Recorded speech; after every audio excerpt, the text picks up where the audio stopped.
Hello, everybody. Welcome to the Monday Sound Stream. I put the wrong title card up. Do you guys like the new intro? That's going to be for streams. Ryan made that, and it's awesome, and I love it.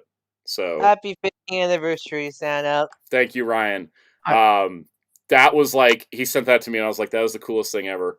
And I was like, man, I got to use that. It's not going to be in the regular videos because I think it's a little long for the regular videos, but for the streams, we're going to use it for the streams. I think that's going to be the perfect place. It's one of those things where it's like I wanted to have that before you made the Friday video, but it was too late at that point. So speaking of that Friday video, I was working on that thing at the last minute. I don't know why it took me so long to edit it. I mean, I recorded for an hour and a half. That's why. Anyways. Just to introduce ourselves, of course, I am Soundout12, the guy on the channel. Ryan was the one who made that wonderful intro and has already chatted. And then we also have, of course, Jerry, Fighter Cows. I hope you had a great time at BotCon 2010. Congrats on the job, Common Jojo. Congrats! Also, no, Cows, I thought it was 2009. It was 2009 sound one, too. Yeah, it was. But, you know, Kaus left a comment on my BotCon 2009 hoping that I would enjoy 2010. And so it's just been an ongoing gag now. Fun fact. So, when I was making the intro, man, I was having a hard time finding footage for some years because that isn't just a toy review. Because my dark year of 2015 where I sounded depressed in videos. No, you know what was the hardest one? That's 2019. It was 2020. It was 2020 was like I was looking. Wasn't 2020's everybody's hellhole year? Yeah, true. But I was looking through the 2020 videos, and I'm like, oh, I'm gonna use. Oh wait, that came in 2021. Whoops. All my exciting stuff was in 2021 because like 2020, I was busy working a job that had me working 14-hour days. Yeah, I remember that. I was trying to find footage. Which 14-hour days. 14-hour days. 6 days a week was the schedule I was on in 2020. So yeah. I might have I think I might actually use 2 2019 clips by accident. That's fine. I mean, if anyone wants to go fact check it, go for it. It's not like Sona was wearing a big chain that said Thursday the 20th. You're like, oh, wait a minute. Smith the Crow says buying the How I Met Your Mother DVD set in 2015 does that. Oh, yeah. That's it. Before we get too far ahead, Ryan, could you do a rundown, everybody, in our text chat? Welcome, Zeljax, Master Ben, Muteki, Cameron Mitter, Spin Nash, Tommy Talks, AMP Knight, Skeptical Soul Man, True Hellfire Gaming, Common Jojo, Psycho O's, Kaiju 1954, and that's everybody. Also, thank you everyone who likes the intro. I'm actually very glad you guys all like it. It was, and if you're wondering, yes, I did customize a lightning morpher to make that sound morpher in the beginning of that video. It was gonna light MJ Klein. Yeah, I wanted to light up, but I think mine broke because even though I put new batteries in it, it didn't work. Yeah, they kind of get old. So here's another new thing, because we're just doing new stuff today. YouTube recommended I do this, so I am going to gift 5 memberships because at the I get to do this apparently once a month, and it will be 5 memberships at the captain tier, and it'll go. YouTube will decide who it goes to, using its stuff. So here we go. We're gonna hit the button and see what happens. Everybody say gotcha, gotcha. Everyone say gotcha, gotcha. Psycho's got All one. Right. MJ Klein got one. SC4 Jason got one. Amanda Prime got one. And Scrubboard Gaming got one. Congratulations, everybody. We will do more of that in the future because apparently that's a thing YouTube's letting me do now. So I'm gonna do that because I think it's awesome, and I think that it helps build the community and it gives you guys some cool perks. And so thank you everybody, and thank you everybody that's joined as a member. That keeps supporting the channel because it really helps during the slow early months of the year. It really, really does. I mean, is the classic January is usually the dead month for a lot of YouTubers? January is rough. Yeah. I remember seeing a whole thing about that before. Yeah. Yeah, I do low. It's the time between Christmas ads and Super Bowl ads, so like nobody's spending money on advertising in January. So I do love like Sound doing the give 5 random members. It's like a gotcha roll. He's like, It Yeah, that's why I basically is, said yeah. exactly. That's why I said say gotcha, gotcha. Yep. Welcome, Toma. And welcome Hellfire Gaming and Astronaut, Vintage Weeb, Cameron Metter. I think we got everybody, right? I'm trying to remember that stuff. But anyways, welcome Infinity War Torn. So the stream today, adding into the newness, I am going to add a couple ad breaks. Your boys got stuff to pay for coming up. Omega Prime got funded. Yeah, like Haslab Omega Prime got funded. We'll talk about that in a little bit. So, what we're going to do is between big segments, I'll just toss a little ad break in while I prep the next segment, and that should kind of keep things a little smooth and help out. You should probably welcome, LPH. do like I'm not sure you do it right now, but I imagine you should just do separate text for movie news, this news and toy news. I should do that. Yeah, that's a good idea. Instead of just news time, like I should break it down. It also helps with like if you do the post upload. For post upload, you can do easier to do chapters that way. So guess what we're gonna do, guys? We're gonna type those in as we do it today. And then next week it'll be cleaner.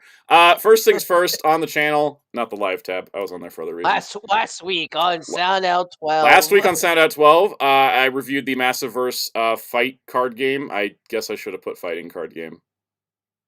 I should go fix that. One moment, everybody. I'm like, is that why the video? I don't know. Anyways, we did the Massiverse fighting card game. I'm sorry. My dyslexia rubbed off on you. It might have. I'm gonna fix that right now. And if you guys get a second notification because I changed the title, apologies. If you're like, I already saw that. Thank you. Okay. Is that why I see like sometimes YouTube will recommend me like videos I already saw? Okay. If the thumbnail changes or the title changes, they'll recommend the video again. Oh, that explains a lot. Jeez. Yep. Psycho's gear update be part of the stream. Maybe later.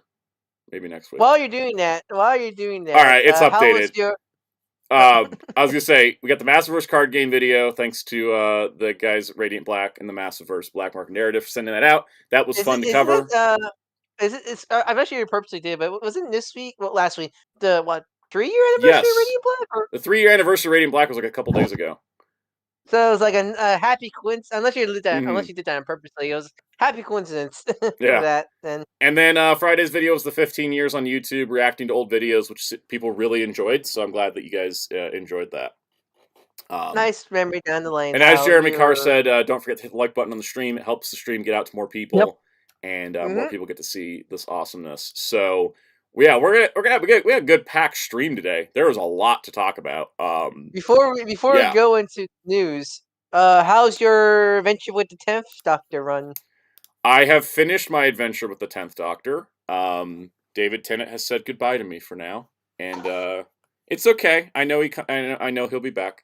Hi, Master. You already saw his comeback. I already saw his comeback. So, but it was good times. So it's on to Matt Smith in maybe today. How is it? How is it like now knowing the full context of the Donna stuff? Now seeing the context. It was like filling in a piece of my brain that was missing. It was pretty great. It was like, oh, I get why they did everything they did in the 60th anniversary specials now. Because at the time I was like, is Donna really that important? And I was like, nope, Donna's the best. She's awesome. Everything. All right, so I gotta read Jeremy Carr's comment. I just met you, and this is crazy, but this is Soundout stream, so subscribe maybe. Maybe. Love it. Welcome to Tacoma. Isn't it subscriber only chat? It is. Too? Yeah, you have to be a subscriber to chat. So if you want to say something, do subscribe. If you're wondering why, if you're trying to post in the chat and don't know why, it's because you're not subscribed. Because I set that up. Spin Dash accurately says she's the most important person in the universe, and that is what we're talking about with Donna. Kyle asks, are you going to rewatch 14th specials when you're caught up in everything? Absolutely, that is the plan. When we're done, when Jodie Whittaker explodes into energy and fades away, gonna rewatch the 14th specials. That's just what's going to be the case. Also, One Piece update. You guys notice I got a different box set on top. Guess who's on Thriller Bark now? Yeah, I'm on volume 47. I've started Wow. Thriller Bark, so that means I finished 46. So box set 2 is now gone to the bottom of the tower, and box set 3 is now on top. So we're moving along. I pulled out all of Thriller Bark, so I'm gonna binge through that soon. You're still before. Is that time skip? Are Still not before the time or not skip. yet? Okay. Just met Brooke. I already good old like Skelly Brooke. boy. Yeah. Brooke's great. What was your favorite? Kaiju? We're gonna go like 3 more minutes on intro time. What was your favorite special? 10th Doctor special. I liked Planet of the Dead. Planet of the Dead was fun. My favorite's the Water on Mars. Water on Mars was good. It just made me sad. Yeah, I know. It's so sad, but I love it. It's so like great. And also, I was like, "Hey, Gemma-chan, Infinite 1985 has awakened." Yeah, no, it's funny when you see like these actors that you know from different things. Like there was who was it? Was it in the End of Time? Andrew Garfield. No, I mean it was David Harewood and I forgot her name, but it was Vixen's sister and Martian Manhunter from the Arrowverse. Like never forget the Andrew Garfield jump scare. The Andrew Garfield jump scare was funny because I thought I'd finally get to hear him act as a British man, but he was playing a guy from Louisiana. Southern accent. There was also Peter Capaldi showed up in an episode of 10th Doctor, and I was like, "What are you doing here? You're early." Modern. I love that. I love that episode. Yeah. My headcanon is the Doctor remembered seeing that guy's face going, "That's good. I should have that." You know what's so funny about that episode? Karen Gillan was in that episode, so. Oh yeah, that's right. Before she became a companion. Yep. Master Ben, the plan currently is that when I finish Heisei Doctor Who, I'm going to go back to Showa Doctor Who. That's the plan. Just like I did. I think you like. I think if you like classic Star Trek, I think you like classic Who. It's very like it's very wordy. Capaldi was a major villain in Torchwood. That's hilarious. I don't know anything. We arranged letters of Torchwood. I don't know anything about Torchwood, nor am I going to watch it. But that's funny. The best way to describe classic Who for you is like take like classic Star Trek with the very wordiness with Showa era low budget tokusatsu with the special effects and monsters. You'll really like it. That sounds exciting. Tomo's asking if we can get to 20 likes because we're at 19 right now. Yeah, you got 20 likes. Come on, can we get 20 likes, people? Welcome Don Ranger Power.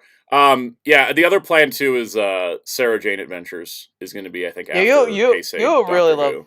Yeah, you'll really love the Sarah Jane Adventures. I love that show. I think we skipped over the 10th Doctor crossover with Sarah Jane because I was like, let's just watch this show. My mom was like, yeah. Well, it's actually best you do because that's near. Okay, now the Matt Smith. It's that kind of near. You need context. You can't just go into the episode because because it's the wedding of Sarah Jane, I think, or something like that. Yeah. Yes. So I was like, do we just Batman Beyond this? But then I was like, nah. I like watching Zeta projects, so I'm gonna like watching Sarah Jane Adventures if that makes sense. Yep. Yeah. If John Constantine met David Tennant's Doctor, how would that interaction go down?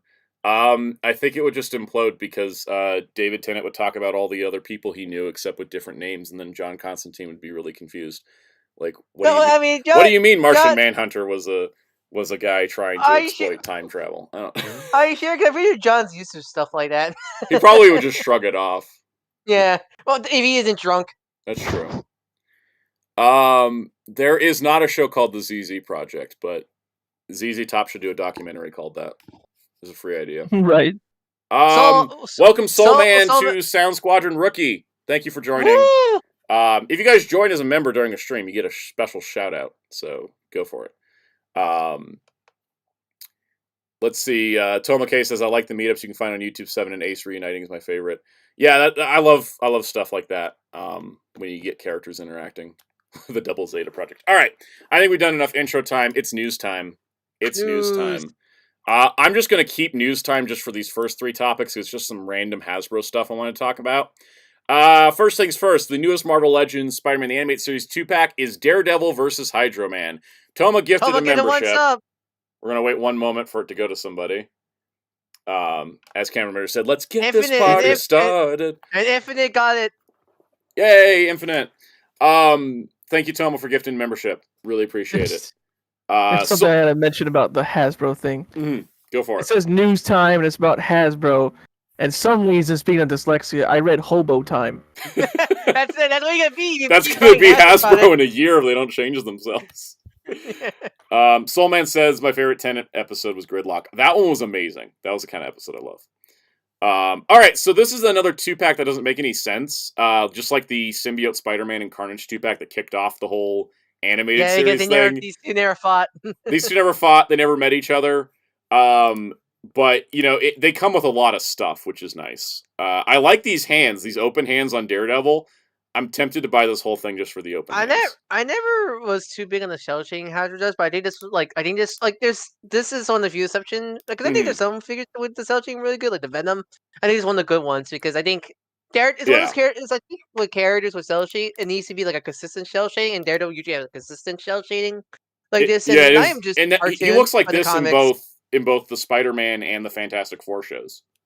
So and some comics also. A lot of the I think especially the Frank Miller era likes to shading like that. I want to say. And Hydra is actually nice because also this is the Daredevil on the Reunion Vow Spider-Man body, so he can do like all the stuff. He's great. If you didn't get the 3-packs, I'm not sure that's still available. No, 3-pack sold out. Like that was one of the few Marvel things to actually vanish. This is a good way to get this Daredevil if you didn't get that 3-pack, because this is Hydra is actually nice. I never liked the first Spider-Man because he just looks like random bozo with black t-shirt. Yeah. So I like the more like pure water looking Hydra Man. If I was gonna buy any of these 2-packs, it would be this one. But my logical side says, don't buy it. You already have Hydra Man. You already have like 6 Daredevils. But it looks nice. So what body does the new Daredevil the mindless one wave use? It's a new body on the mindless. New body. Okay. The Fist Leader Daredevil. Yeah, he's like a brand new mold. Tom, I don't think Daredevil's going to appear in Deadpool 3, but I've also been avoiding spoilers for it, so I don't know. Kaiju 54's first episode of Doctor Who was Blink. That was a heck of a first episode. Corey Robinson says, discussion about this 2-pack went insane on the Reddit. Yeah, I don't ever wait until the Marvel Legends Reddit anymore because of like people losing their minds. Like people talk about like, oh, they never met, they should never be in a 2-pack together. Like, I didn't hear that energy when it was Symbiote, Spider-Man, and Carnage. So to me, like these two, I don't care if the 2-pack doesn't make sense because most like 2-packs never make sense. Yeah. Master Ben, that's a good point. How so much of 2024 Legends is 2-packs? There is a lot of 2-packs, like, so far. I think we got, like, two or three waves, and then, like, everything else is 2-packs. And I don't like 2-packs when they're exclusive, because it kind of feels like you could just sell 2 singles. Well, it's one of those things where... Yeah. Well, always the problem with 2-packs is always, like... One figure's always more desirable than the other. And that's on purpose. They're always trying to get you to like this 2-pack is getting you in for Daredevil and then saying, are you also good getting Hydra Man? You know? The worst ones I always have is the worst 2-packs or multi-packs are the ones where you have to force rebuy something. Yep. Where it's like, nothing changed, but you're forced to buy it if you want the new figure. Yeah, I'm glad that like Dragon Stars doesn't do that. Like their 2-packs of like Gogeta versus Janemba came out after they released Gogeta and Janemba. Yeah, they're nice because they're always variants. They're like even you got those previous figures, if you might want to get them because they're variants because. That's it. That's what I don't like. Is when basically something worth it. Yeah. Yeah. If I'm buying the same character again, I want something different. I want the mold, like something like a face or a effect or something different, not just the same figure again. That's why I didn't mind that West Coast Avengers pack, not just because I'm a West Coast Avengers mark, but like the fact that like everybody that was repacked was an upgrade of the previous ones. So I was cool with that because I was like, cool, let's update my Spider-Woman, let's update Tiger, let's update, Silver Centurion, and then get 2 new figures out of it. So I was cool with that one. It's not like it's not like the Psycho Ranger 5-pack where you're forced you get a 4 free where you have to get red and blue again, and they're exactly the same as they were before. I didn't like that. And it's not like the Strife pack where it's Strife and then 4 randos. Yep. All right. That's it for Marvel Legends news. This week, this is interesting because Star Wars, I'm noticing, is starting to experiment with this. I don't give a crap about the E-Wing. This is not what this discussion's about. This I put on the news topic because this has a cutoff date. Much like the Sabine and Chopper 2-pack that go with the Ghost, this is a cutoff date of March 5th. And it's essentially they're saying like if you want it, you got to order it before this date, and it'll ship in December. And this is basically going to be kind of like a made like not I don't know if it's direct made to order, but it does seem like it's going to be limited to if you order it within this window, which I think is kind of smart if you're doing $100 vehicle based on concept art that got canonized in the Ahsoka series. I don't think the market's there to sell this, and so I think doing something like this, where it's not like a Haslab, it's like we're making it, but we're only going to guarantee orders if you get it within this window, I think is something that Hasbro should do. Because they need to do this more often. Yeah, and it also comes with the droid with the full body, which is nice, because we've been getting a lot of vehicles that only just come with the droid head. Psycho, this is a good point. It's more like a P Bandai item. Yes, we can see you, Smith the Crow. If some of your messages aren't coming through, maybe YouTube filters. But anyways, the this looks like a great ship and all that, and I don't really, again, I don't have any horse in this race. But it is like a P Bandai item where it's like order it within this window. It's getting made. You don't have to worry about like tiers and backing and stuff. But if you want it, here's your window to get it, and then they're just going to adjust their numbers accordingly, which I think is interesting. I mean, I feel like it feels like Hasbro should do this more, because I feel like that could potentially stop leaks. Maybe, I don't know, because yeah, if this didn't leak, that's for sure. Yeah, I'm not sure they will stop leaks, but like imagine they do this with Transformers, and it's a so that means usually it was made to order, quote unquote, and I imagine leaks of those won't usually happen if that's the case. Yeah, I'm not sure, but that's what I feel like.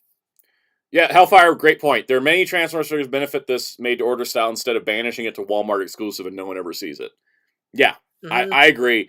This, like Kyle says, P Hasbro sounds much scarier than P Bandai. I think they're about the same, I do think that this is probably a good way for Vintage Collection to get vehicles, because they just don't sell well at retail, and they can't convince retailers to pick up a $100 ship that nobody recognizes.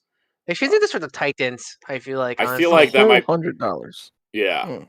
Or like when they go to redo RID Scourge and do it right this time, and someone gets a proper color sheet put in front of them, maybe that would be something like that. Because they'd be like, oh, we technically already released this, but here's the version you wanted.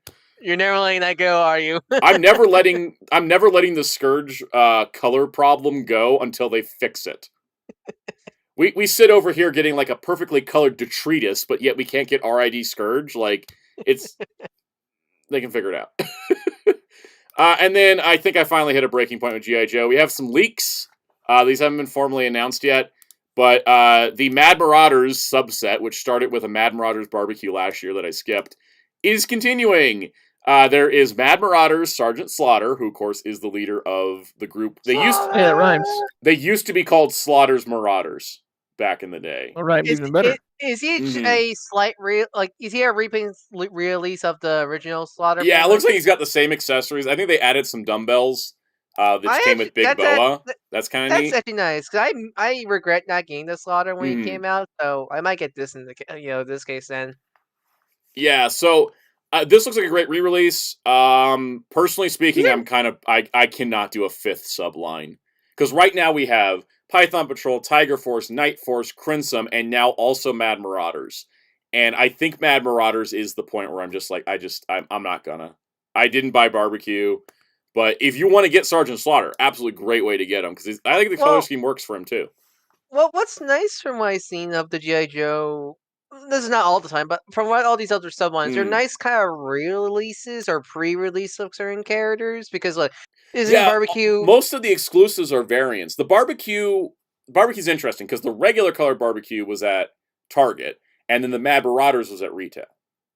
But then the Tiger Force Outback was Target, but then the regular Outback was retail. Like, that kind of thing. Yeah, like, because I always have a problem with Hasbro, where I feel like there's certain characters I think should keep around. Not like, not like repacks. I kind of despise repacks. Kind of like Desert Commando Snake Eyes. Yeah. Or that 2-pack of him and Timber, and they changed up the stuff. Yeah, like there's certain characters, especially for a line like GI Joe, because you can't really like it's a good way to keep the molds around because you can't. You can't repaint Sergeant Slaughter on anybody. Yeah, you can because reuse it's not some of like his parts for Big Boa, but you can't really like use. it's not like Marvel Legends where they have a naked Buck and they just paint Mhm. wherever they need to be, like that kind of scenario. So this is, I think, a good way because I think this is great. I'm not gonna buy it. no, that's fair. But I'm talking, before we get too far ahead, good there thing. is also a 2-pack of Spirit Iron Knife and Low Light in Mad Marauders colors, which are also cool. But yeah, no, I think this is a great way to re-release these characters. It's a great way to do some more variants and give you some color scheme options if you want. Because not everybody's got collected line day one. There's still Yeah. there's gonna be characters that people just miss and they're gonna cost a lot in the aftermarket. Which is why they should make Iron Grenadier Destro, not just because he's on my most wanted list, but because there hasn't been a Destro in a few years. It's honestly wild that we haven't got a new Destro. I think last time we got Destro was the Retro at Walmart. But they should make Iron Grenadier Destro. Let's see. There are a couple good comments here. I don't want to do the Sergeant Slaughter voice because my throat's already kind of rough because I might have caught a cold. Bitty bad. I went to a circus show in a tent when it snowed that day, so I don't know if I'm like catching something. But and Infinite asked if I could handle slaughterhouse training, and the answer is no. I would die. Well, what did you say in your reaction video where you don't know any martial arts or something like that? I have no stunt training. Actually, that's a lie. I'm not a stunt professional. I did have stunt training though.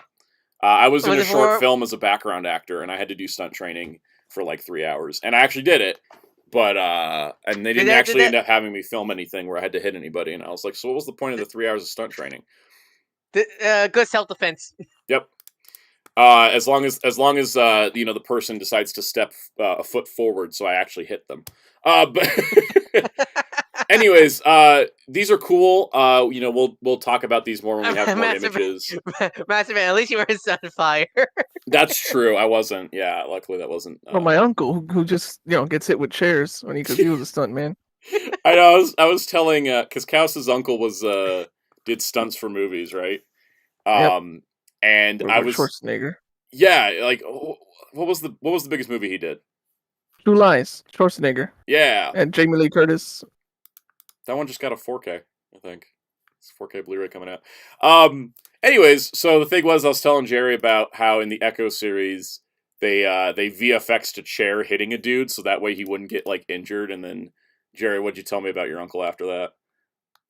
I bet he wished they had that back in the day. He just had to take it. Yeah. he just had to eat the chair. Or nowadays you can just you can VFX your way into a chair and make it happen. I think we have made advancements in never forget. I think all I can think of that is I remember. I think it was in Ultraman Taro where they actually set the Zophie suit actor head on fire. Yeah, or there's times in like Kamen Rider V3 where they throw sparks out of a Death Strong computer, and then it's like, oh, that guy's not supposed to be on fire. That just happened. Yeah. Whoops. Yep. All right. It's Transformers time. So you know what we're gonna do? We're gonna hit plus text Transformers. Morning. Click. Text Transformers. What color should the Transformers text be? Red. It's gonna be orange. Red. Okay. For Sandstorm. Orange for Sandstorm, and we're gonna don't flip it upside down. This is what you call. All right. Oh, we need can we add a? Where's the? I'm trying to. No, I don't want an underline.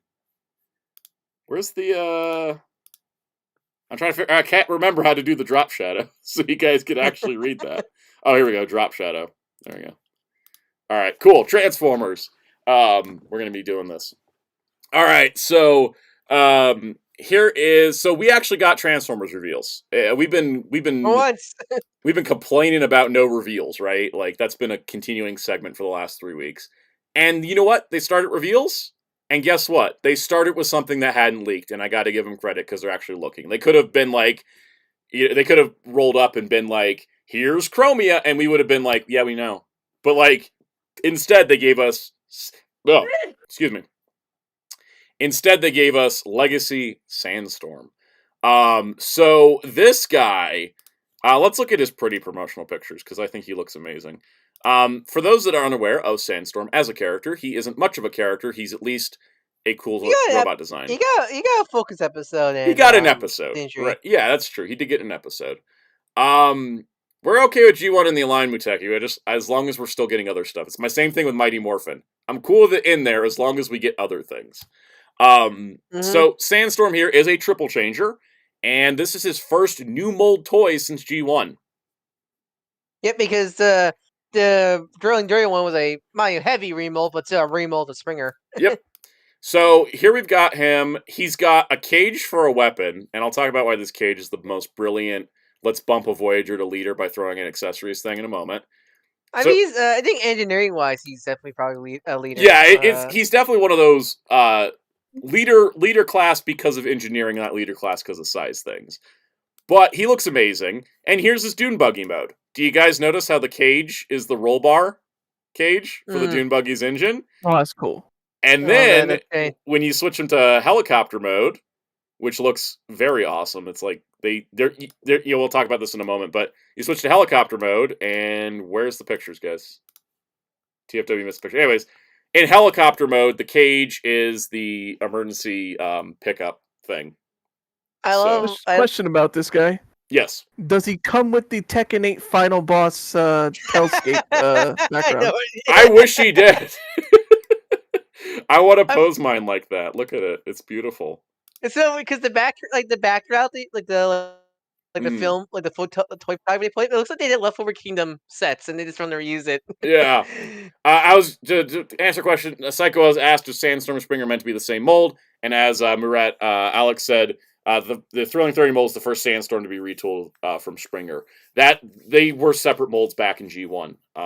They just look at like, oh, flying helicopter car. Let's just use the same mold. But even in the Drilling Dirty was a VTOL copter, not a helicopter. They mixed it up. I love some of the comments of the cage, like especially the picture of him like throwing it, like just put Ravage in there and just yeet the cage. Yes, we're just gonna yeet Ravage in the cage. Is yeet still a word that the kids use these days? I don't know. I'm getting old. Hey, Jamie. I still say it, but I'm not a child. I still say yeet and YOLO all the time, and I don't know why. So do you think he's gonna be because because the rule is if there's a Transformers unique mold, he must be repainted somewhat. Is he gonna be G1 Universe Blackout? I mean, he might as well be with this helicopter mold, right? Yeah, because I can't think of any other characters they can repaint him into besides Blackout. I will say that the impressive part is you look at this helicopter and cannot see a single thing that looks like Dune Buggy. Yeah, he's clean. He's clean. He's one of the most cleanest triple changers I've seen in a while. I mean, do you see any helicopter in this Dune Buggy? Well, I can definitely see more robot bits in Dune Buggy mode, but it's impressive. You still can't see the helicopter, right? Yeah. Like, and that's what's amazing me. And then his robot mode, like, here's the clean shot here. I mean, I'm just impressed. I'm so impressed by this. I'm picking it up. And I didn't buy Blitzwing. I didn't buy Astro Train. I was like, I'm good with the Thrilling 30s. I need this. That one looks like it actually worth the money. That mold right there. I think it's really impressive as a figure, and it doesn't. And like the cage is like the only accessory. It's like we added this for the price point. It's not like Blitzwing's giant finger gun things. I will argue it doesn't look like it's just hollow. Yeah, because I will argue Astro Train fits the leader price point, but not Blitzwing. Blitzwing's very.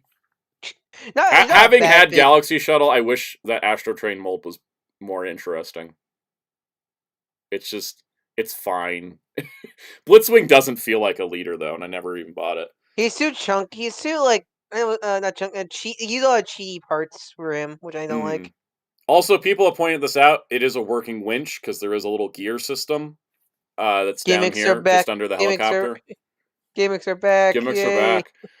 Broadside needs to get remade, and my boy Octane needs to get remade, and we're probably getting a Studio Series Springer. If we don't have a listing yet, then it's happening because it's just too obvious. It's kind of baffled they never. Okay, oh no, well, there's the Amazon one, but so it's sorry they never did a non-battle damage version of the Siege Springer mold. Yeah, and because the Amazon one was comic colored too, so they haven't even done a G1 non-battle damage. There's probably going to be a Studio Series leader Springer, and I hope it's better than the Siege one and how the legs connect, because I was putting my Siege one on the shelf, and that boy cannot stand, His legs are looser loose. than a Motu Classics ankle, which means very, very loose. He cannot. He's leaning against Magnus now because he can't stand on his own. So I yeah. think Octane really needs to update because that time return Octane's not a good figure. Neither is the Universe 2 Octane. I need Yep. Octane to be done this well as Sandstorm is. All right, moving on. I talk about how I've moved on to Transformers where I just want to get new characters and not rebuy things that I already have, and then those bitches decided to make comic book figures based on the Marvel G1 comics, and now I'm screwed. Anyways. Guys, I don't know how to tell you more than this is literally tailor-made for me. I love the Grimlock. I love Marvel. Let's Grimlock start with a lot. Shockwave because I think he's the least interesting of the two. But yeah, with his totally not gun vehicle mode. We'll talk about that in a moment. The second I saw that the box was the Transformers are all dead Transformers issue 5 cover, I was like, I was like sold on it instantly. I was just like. So inside you get comic shaded Shockwave. Of course, he doesn't come with all of his weird little siege bits. Super mode. He doesn't come with the super mode. Here's his totally not a gun battleship mode, and then he comes with Optimus Prime's severed head on a platform. So it's been a while since I read the Marvel comics. What was the context of the Optimus? Shockwave killed everybody at the end of Transformers #4 as the dramatic cliffhanger ending to the 4-part miniseries that got picked up for the next month as an issue 5 because the book sold so well. So he had everybody's bodies like hanging from the ceiling, but he had Optimus's head separated so that he could interrogate him. Do you also think this? Yep. Do you also think this is the preview of Commander Optimus 86? I want this head to fit on the Earthrise just so I don't have to buy the Commander Optimus. I love that head design. Yeah. Damn it. Here's the thing. I gotta give him credit too. Remember, Shockwave was a leader class when he first came out, right? Yeah. This is not a leader class price because he doesn't have the extra bits. He has a little extra bits, so he's 30. So instead of being 35, he's 40. And I think that's fine. So yeah. Extra paint, severed Prime head. I like that the inner art there shows the severed Prime head. With are those actual Buster panels? finding it. Are those actual panels taken from the comic? Yes, those are actual. Okay. Yeah. Because sometimes with, Master Bid, Soundout12 2024 Transformers Rundown. The year Hasbro completely bankrupted me. Yeah, man, that's about where I'm at. Because sometimes with these figures that are supposed to be based on the comics, they can't use the comic page because the rights. This time they can, and we'll talk about another little news bit about that in a little moment before we speculate. But I appreciate that they didn't do the stupid ass thing that Star Wars did with window boxes, where it was a window open into a picture of the figure, it's a window into an open space, but at least it's you can see something when you open it. It's so weird that Transformers doesn't still have the windows like every other line. Unless you reactivate.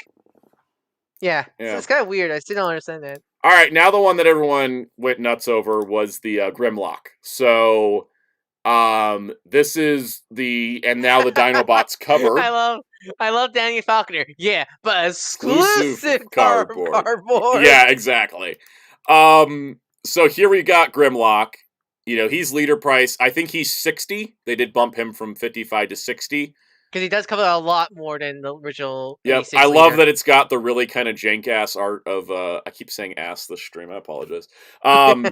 Just a janky art of Ratchet running with the Dinobots.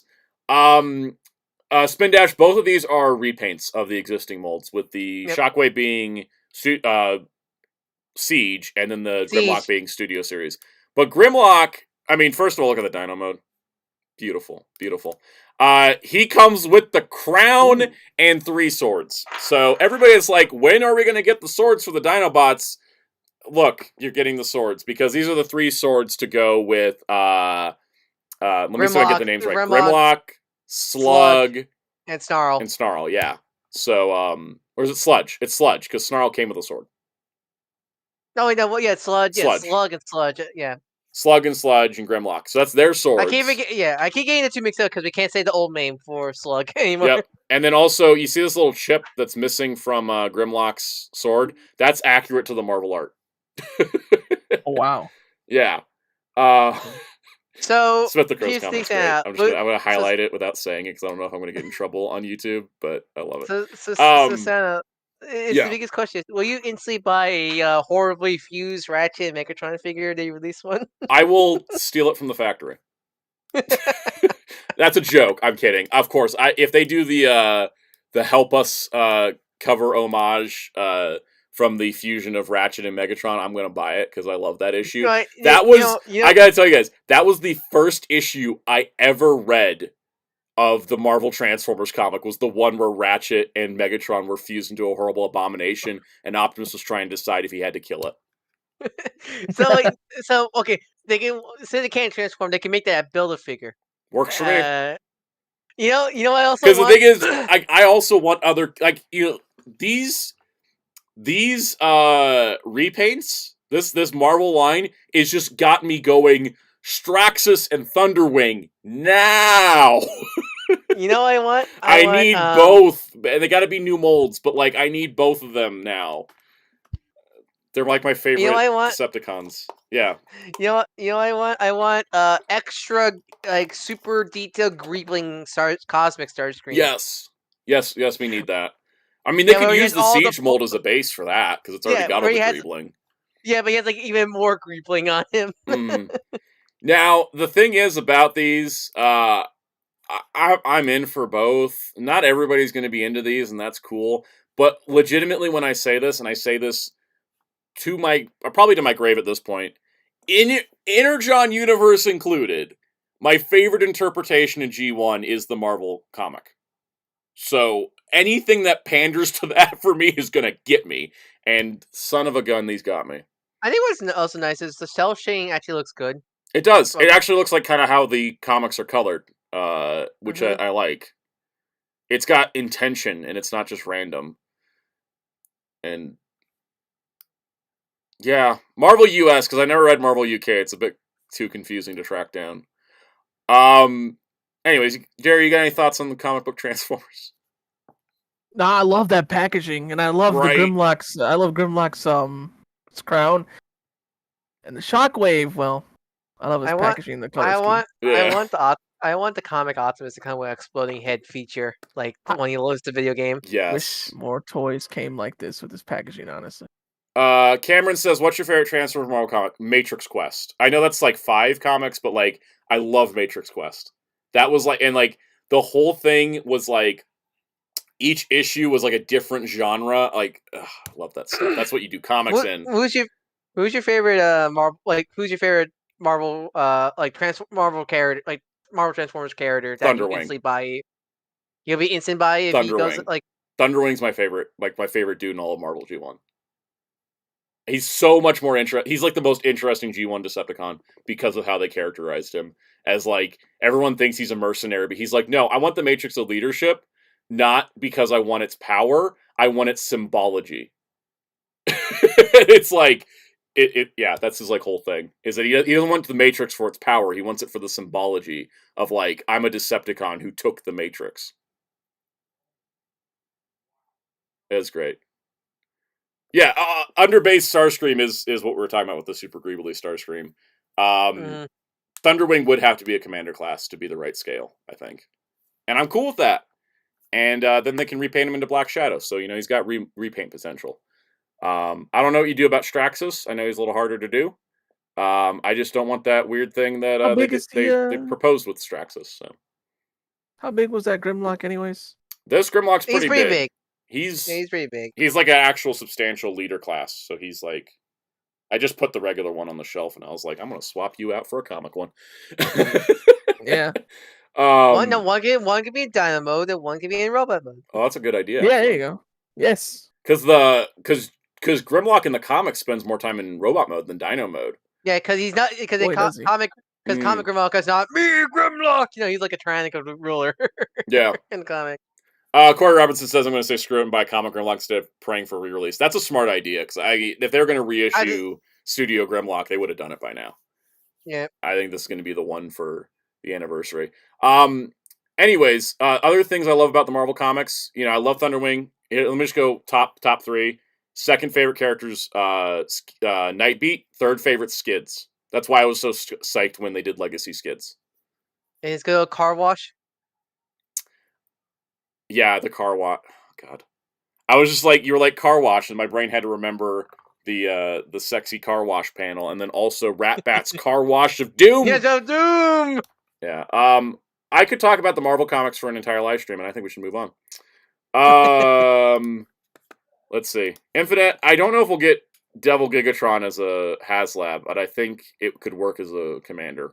Commander, yep. All right. So just to make sure that you guys, if you guys aren't already like into this idea, Marcelo Matier's doing packaging art for it. Here's his actual pencils for it. You guys notice how Grimlock and Shockwave are in the same art piece? Mm-hmm. The boxes connect. Yes. Oh no. That's cool. Oh no. Yes, Fire Fury and others have said we're probably getting Marvel Soundwave. I want purple-lipped Soundwave already.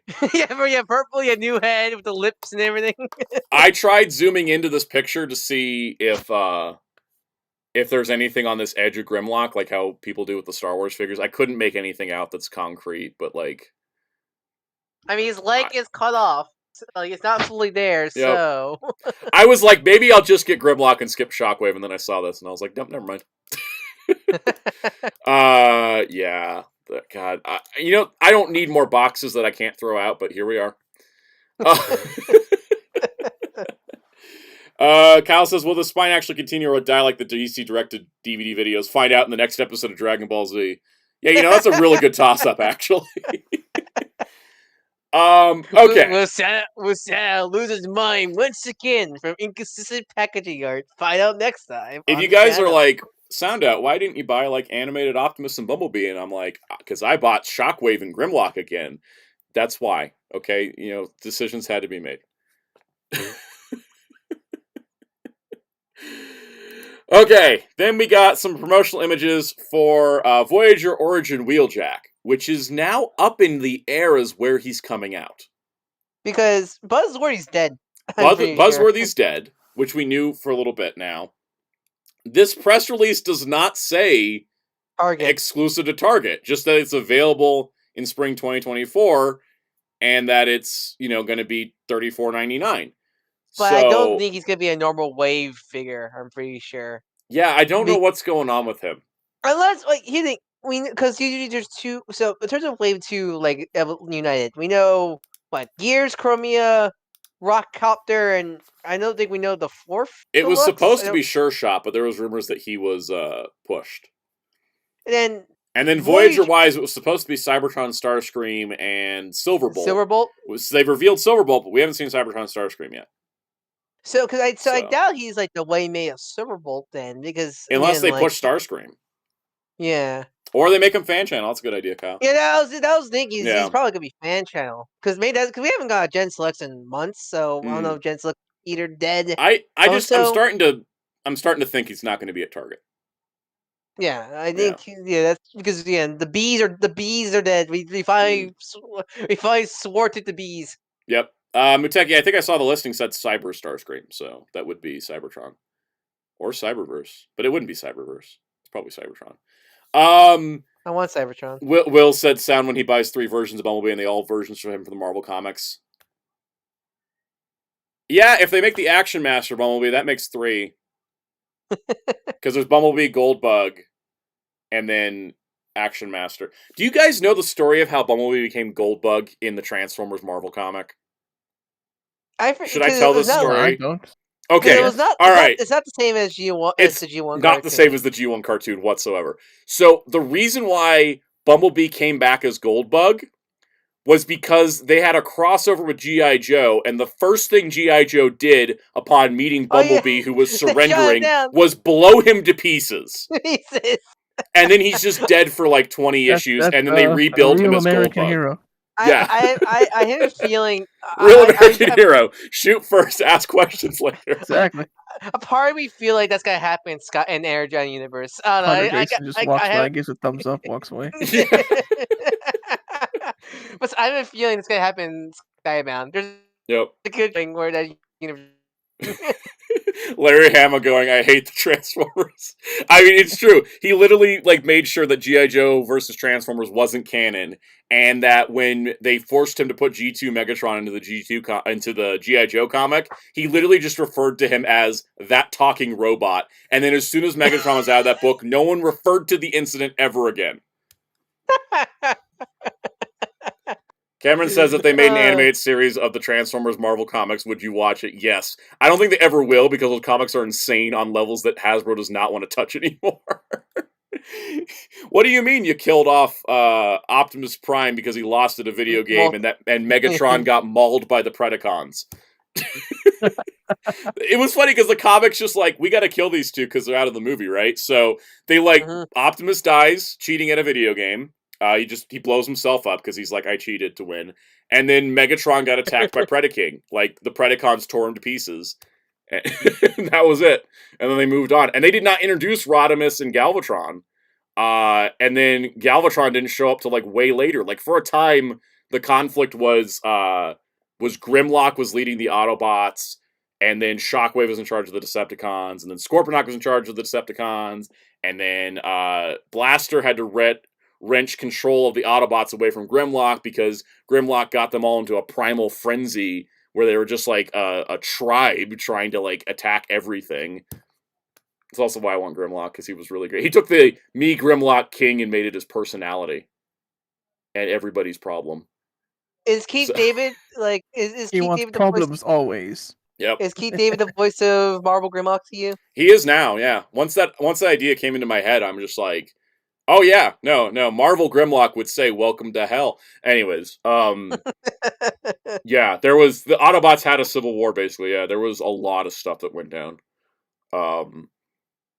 I think it was Marvel UK where they really did the skids and the woman falling in love. Marvel US touched on it though. But I think Sarge can learn about Christmas. Yep. So anyways, this has been Origin Wheeljack featuring Soundout talking about the Marvel G1 comics. All right. That relates. Wheeljack had a big role in the Marvel comics. Yeah, he did. And then he died. Everyone died in the Marvel comics. Kaiju says, I wouldn't mind an anime spinoff inspired by Blaster's mini story. That was pretty good.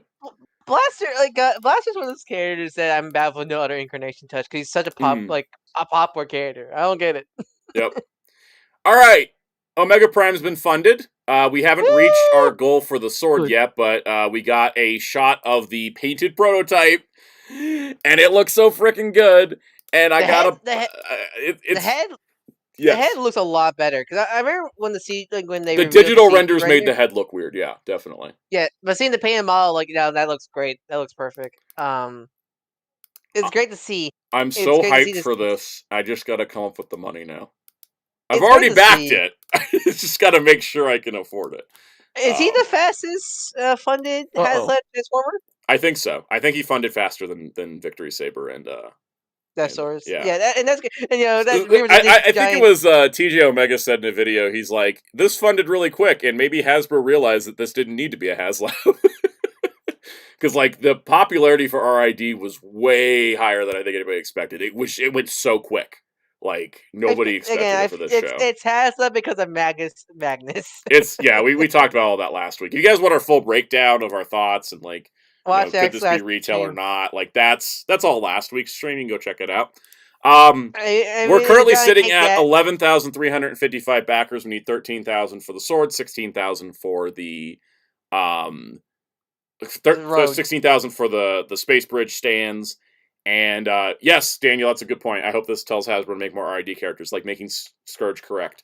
You're never letting that go. Never letting it go. Not until if they do it right, then I'll let it go. This is great. I'm excited. I got 31 days to come up with the money. I mean, I think I got a plan, but you got a full month. You got a full month now. So we will do updates as it clears the next few tiers. They're trying to take that to all the people who go who wants this? It'll never who wants this? Apparently 11,000 other people. 500 people. Just for context, everyone knows It closes March 14th at 11:59 p.m. You Eastern. won't get charged. You will be charged. You will be charged shortly after 11:59 p.m. Eastern on March 14th. Like, you will get charged when the campaign closes and not any time before then. So, yeah. U.S. shipping for the U.S. Pulse. There's different Hasbro Pulse for the UK and stuff. So, Master Ben says Soundout does odd jobs for Hasbro to get a Build King Haslab. Yeah. And then to wrap things up, there was this big old press release about the Transformers 40th anniversary, and now I finally understand why they hadn't been revealing stuff. Because it said, this was last week, and it says, kicks off today with product initiatives. Highlights include toys and all this other stuff. It specifically talks about, like, and I'm not going to try to find the exact clip, but just trust me. It's on the screen somewhere. That they're going to be doing weekly product reveals. So it's... You think all Wave 2 is going to be announced? I think Wave 2 is going to announce 1 week at a time, and then they'll, they're going to do that. Like, I think we'll see the Deluxes 1 week, we'll see the Voyagers 1 week, that kind of thing. So they're going to be doing weekly drops. The Transformers G1 series vinyl album is going to come out with a digital version. There will be toys from other people. This is the part I wanted to talk about, though. Skybound Entertainment, of course, is doing Energon Universe. That's not a big surprise. This is a new graphic novel compendium series collecting the Transformers series from Marvel Comics. Will also launch fall 2024. Reprints are coming. I have one request. Go back to the original colors. Because the IDW reprints were good, but they did this color correction thing. They made Soundwave blue, and they took away his luscious lips. And that is just a crime, and it needs to get fixed. Because the IDW reprints are great. I have them all. If this goes back to the original colors, I will rebuy the whole series.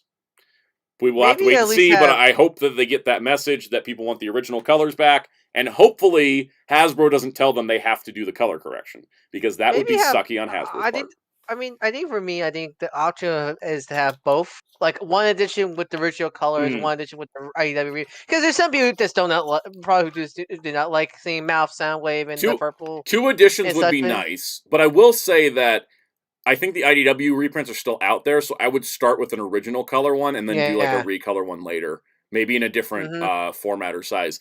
Hearing the word compendium is nice. Let me show off my comic books again. Let me back up this way. I don't know if you guys can see it. You probably can't. I have these big, thick Spawn books that are 50 issues apiece, and they're called compendiums. So they're not omnibuses, right? They're not omnibuses, but they're paperback. They're 50-issue paperbacks, which I like better than omnibuses because they're lighter and they're cheaper. Because omnibuses are like 100, compendiums are like 50, something like that? Yeah, like the Spawn compendiums are $60, whereas an omnibus of that page count would be like 125. That's what always kind of stops me getting. I want to get certain omnibuses of certain suits I really love, but like that price is like always like a big hurdle to get through. So I'm glad to see compendium because you can do the entirety of Marvel G1 in 2 compendiums, easy. That does remind me. As soon as you get those milestone compendiums. Yes, the 3rd one's coming out next week. Crossy is excited that Haslab Omega Prime succeeded. Me too. All right, that does it for Transformers news. So. What I'm going to do is get the next segment prep. We're going to do an ad break. We'll be back after these messages. We're going to talk entertainment news.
Okay, we're back. I'll set a timer next time because I just started counting in my head. Okay, so now we're gonna do entertainment news, which means I need to change this title card to say entertainment news. Actually, can I just duplicate this title card? Is that can you duplicate on OBS? OBS? Everyone, look at this wonderful image that Ryan photoshopped. Kind of can if Okay. I'm proud of that Photoshop. I'll just make new title cards later. For now, we're just gonna write. We're just gonna entertainment. Kaiju 94. We now return to the Soundout stream. God, that's funny. As much as I'm like, oh, I love Beast Wars, you saw me all mark out for a G1 thing. Thank you, everybody, for liking the Photoshop. Thank you, Commodore 64, for the 15th anniversary shout out. So, I just did this because I'm not using any stills from the movie. Because we don't want Disney to get up on us. I ain't playing. This is perfect. So enjoy. Yes. So enjoy this wonderful Photoshop I made. I swear, this is gonna become my phone wallpaper for like a month or two. I'll just make it a little bit bigger here. So we got the first trailer for Deadpool and Wolverine, and we got the title drop, which is nice because we were just calling it Deadpool 3, and it's officially Deadpool and Wolverine. Oh, Peacemaker, right click, copy, then paste, duplicate. Oh, thank you. I will do that for the next thing. So anyways, this is it. This is the big trailer for the movie that I think everybody's like looking forward to and stuff. Did you guys watch it, and what did you think? I loved it. It was great to see. It kind of made me go like, "Oh God, it's been this long." Because I saw someone say, "Oh, it's been like 8 or 7 years since Ryan Reynolds put on the Deadpool." So it's like, I went, "Oh God, was Deadpool 2 that long ago?" Deadpool 2 was 2017. 2018. 2018. When did Infinity War came out? Was that 2018? That was 6 years ago. Yeah, it was 6 years ago. Yeah, I was like, "Oh God." It was great. I love seeing. It was just nice seeing him back again as the character, and I do like the trailer was vague because it's really like a teaser trailer, so they didn't want to go full hog. And they only just wrapped filming, so they only had some things to show. But it's great to see. I love the. It makes sense. The TVA is getting. Everyone's talking about Pyro. I thought I was gonna be the only one excited about Pyro, but I guess not. Wait, was Pyro in there? Pyro's in there for like one shot. It's like right before Deadpool gets thrown through the wall. There's like a guy that's just like, "This is my favorite part," and I looked at it, I was like, "Was that Pyro?" And I looked back and I was like, "Oh my God, it is Pyro!"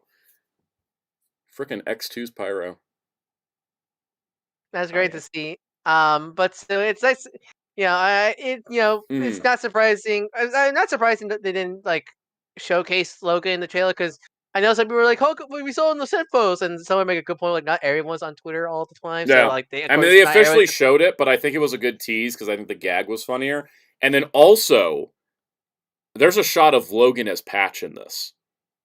Oh, really? Which is probably the most exciting thing. I wish I could show you guys, but I just don't want to poke that bear. Copyright. There's a shot from the back. It's like a Madripoor casino, and it's just like a shot of him, and it's the white jacket, and you can see it's the Wolverine, like Hugh Jackman pointy hair, and I was just like, it's Patch. The Marvel Legends knew something. Patch and Pyro are like the most exciting things for me in this whole trailer. I'm gonna be honest. I do love Hugh Jackman's like post with the trailer. Like it's great. There's some great posts he did. He redid the logo. He redid the logo of. I love it. I love the friendship and Hole. Yeah, I love the friendship bracelet poster. Yeah. Jerry, did you get a chance to see this trailer? Have any deep thoughts? I'm watching it literally right now. When you said Patch, I saw him. I didn't see Pyro though. You did? Yeah. I just want this movie, like this poster, be like just one time travel I'm glad adventure. There's a lot of action here. I mean, not that there wasn't before, but I feel like, hey, this is still a comic movie. You're still gonna have fights. Yeah, I think it was the thing I was annoyed about is there was like a thing on Twitter. I know Twitter comes out on my birthday. Holy crap! Oh yeah, it does. Yeah. There was one thing on Twitter. I don't usually talk about Twitter drama, but like rage bait on Twitter is just ridiculous because they posted a GIF of like Deadpool loading his guns like mid-air, and we're like, "This is the coolest thing Marvel's done in years," and I was just like, "No, it's not." I mean, like, Werewolf by Night existed, and like the Marvels had that cool scene where they were switching places in 3 different locations, and they were like, that was pretty cool. I mean, it was just rage bait, but it still confused me. Yeah, no, it's like no. People are saying the MCU's back because it's something they care for, and not. I think this is the first MCU project in a while that really appeals to like a super wide audience. Yep. Because the thing is, like, the Marvels is a good movie, but like you have to be into those characters, and if you're not, and same with Werewolf. Yeah, like Will mentioned, nobody watched Werewolf by Night. Yeah, exactly. Like, there's so many cool things in Marvel, but it's like you have to already be into like a certain thing. Kai also mentioned, did they ever forget Guardians 3? Yeah, people did forget Guardians 3. Someone posted the No Sleep Till Brooklyn fight, and then everyone like shut up, and I was like, good, because that was a good fight. So, like, all I want for this movie is just be a time traveling adventure between Logan and Wade just hating each other. I'm very excited to see. I'm curious about the TVA stuff because it's like, I don't know why the set design looks completely different from the Loki show. So variant TVA. I'm wondering if it is a variant TVA because it's all a little different. It's the Fox TVA. It's the Fox TVA. Yeah. No, the thing is, like, for me, the Marvel Phase 4 and 5 stuff, a lot of it appeals to me, but I'm like the weird comic nerd that would appreciate the stuff, whereas like the wide audience is just like doesn't care. And I get it, you know, because like I'm a Silver Surfer fan, you know, I get it. I'm a Shang-Chi number 1 defender. Like, I don't care what people say. I love that movie to death. I do. You know what? You know the scene in Teen Titans Go to the movies where the Titans go back in time and mess with all the Batman's parents. Yeah, I love that scene so much. I kind of hope there's like stuff like that in this movie. Yeah. Zeltrax, I don't think it's they tore down the sets of the TVA because they filmed Loki season 2 they started filming this movie right after they filmed Loki season 2. It just got delayed because of the strikes. So sets are probably still around, probably. Yeah, I mean they're not like that complex of sets. I wonder. I'm saying like the production design being a little different on the TVA, including their suits being different. I think that's intentional, and I think it'll be interesting to see how it works. Muteki, I like Rise of the Silver Surfer, and yes, it's probably only because Doug Jones and Lawrence Fishburne played the Silver Surfer in that, but I don't care. I like it. And I also mean nostalgia. I was like 12 when that movie came out. I mean, for me, I'm like similar to like I like Apocalypse. I know that's not a great movie, but like I actually kind of enjoy X-Men Apocalypse too. I enjoyed it. I enjoy the Fox X-Men movies as movies more than X-Men stuff. And then people are like, "Oh, the Fox X-Men movies are the worst thing to happen to X-Men." I'm like, "You all haven't read the comics." X-Men's one of those series that I love X-Men, but it's like try and get back into X-Men. It's super hard. Yeah, I can't tell you where to start with reading X-Men comics, and I just tell you watch the TV shows. Yeah, because I want to read the comics, and it's just like I don't know. So I just go like, okay, which ones are like good like miniseries? Like I read a little bit of the Rogue and Gambit series that came out I think last year. I really enjoyed that when it came out. And that's why I'm really glad for the Ultimate Universe right now with Ultimate X and all the Ultimate comics. Ultimate Marvel coming at the exact right time to be relaunching a new universe. Okay, just to get us back on a little bit of a roll here, Cameron says, who's your most wanted cameo for Deadpool 3? One we know is Elektra, who's rumored. I want, and I legitimately say this 100%, the Silver Surfer played by Doug Jones and Lawrence Fishburne. But I'm not getting that because I don't think that's happening. He takes out the mask. He takes out the mask. Is actually the Beyonder. If that happens, I'm just gonna like. I don't know what's gonna happen to me in the theater if Yassified Beyonder just shows up instead. Like, I love Yassified Beyonder. He's the best. I got off track. What were we talking about? Deadpool and Wolverine. Most wanted cameo. Dan Abnett's gonna write an X-Men comic for the relaunch. Oh man, I thought I was going to drop X-Men after the relaunch, but now I'm like, just when I thought I was out, they pulled me back in. Chris Evans, Human Torch meeting Captain America would be funny. If they can, I want some of the Roger Corman Fantastic Four people to make a slight cameo. Roger Corman Fantastic Four movie Doom is the best Doom ever put to screen. Yep. That guy just sold it. Rumor is dubious. If that's true, though, if Dan Abnett's writing an X-Men book, I'm in. What if the final boss of the movie is X Origins Wolverine Deadpool? Like getting his revenge from the ending of Deadpool 2. That would be funny. That'd be pretty funny. There's another character that's seen in the trailer that's like rumored to be somebody, and I don't want to talk about it because it's a rumor, but that's possible. Anyways, Jerry, do you have any other thoughts on Deadpool and Wolverine coming out on your birthday? No, I'm gonna love it. Is this official? Yes. By official, I mean like it's okay. MCU. Yep. It's Okay, good. That's it is official. It is officially. It's MCU, interesting because it's actually not being released by Disney. It's being released by 20th Century Studios. Yeah, aka the corpse of Fox. Yeah, it's like the old Fox thing. Anyways, it's their house connected to his life support system. Yeah, it's like how they released. It's like how they released some Blue Sky stuff still, but it's Blue Sky stuff still, even though none of the Blue Sky people are still there. Yep. Jeremy Carr says, "Do you think anybody from The Gifted would show up?" I would love for Polaris to show up, but I don't think it's happening. Deadpool and Wolverine's excellent adventures. I can imagine Deadpool actually singing that. I think he probably will. Yeah. He's definitely the type of the guy to go excellent. Yeah. All right. Well, we got more stuff to talk about, so I think it's time to move on. Move on. All right. First up, update from last week. Crush 40 is not involved in Sonic 3, but Live and Learn is going to be featured in the movie. Yeah. Oh, so there's still a chance. There's still a chance we might hear Live and Learn in theaters. The question is, when is Live and Learn playing? And hopefully it's not on somebody's frickin' radio. Yeah, I know, right? Yu Yu Hakusho playing Smile Bomb on radio. Remember that? Yep. That was kind of that worked for Yu Yu Hakusho, because I think if they played that song in any other context, it wouldn't work for the tone of the live action. Yeah. But I was thinking of the Mario thing too, like, you know, let's learn and actually put some video game music in your video game movie. Right. Who knew? Come on. Let's see, who was this? Oh, Infinite said we need a comic accurate Doom the MCU complete with his indomitable will and sheer regality. Exactly. That's what's been missing. All right. In other Sonic news, it is the year of Sonic 3 and Knuckles. We got our Knuckles. We got our trailer for Knuckles, the Paramount Plus series. That is 6 episodes, starting April 26th. And boy, does this actually just look like another movie. Like, I know, it looks really good. I mean, it helps that it's 6 episodes, so they don't need to stretch that budget out. But like even then, it doesn't look like any step down from the way the movies are done. Yeah, no, legit. Yeah, like, I remember, it looks like a movie that just happens to also be in episodes.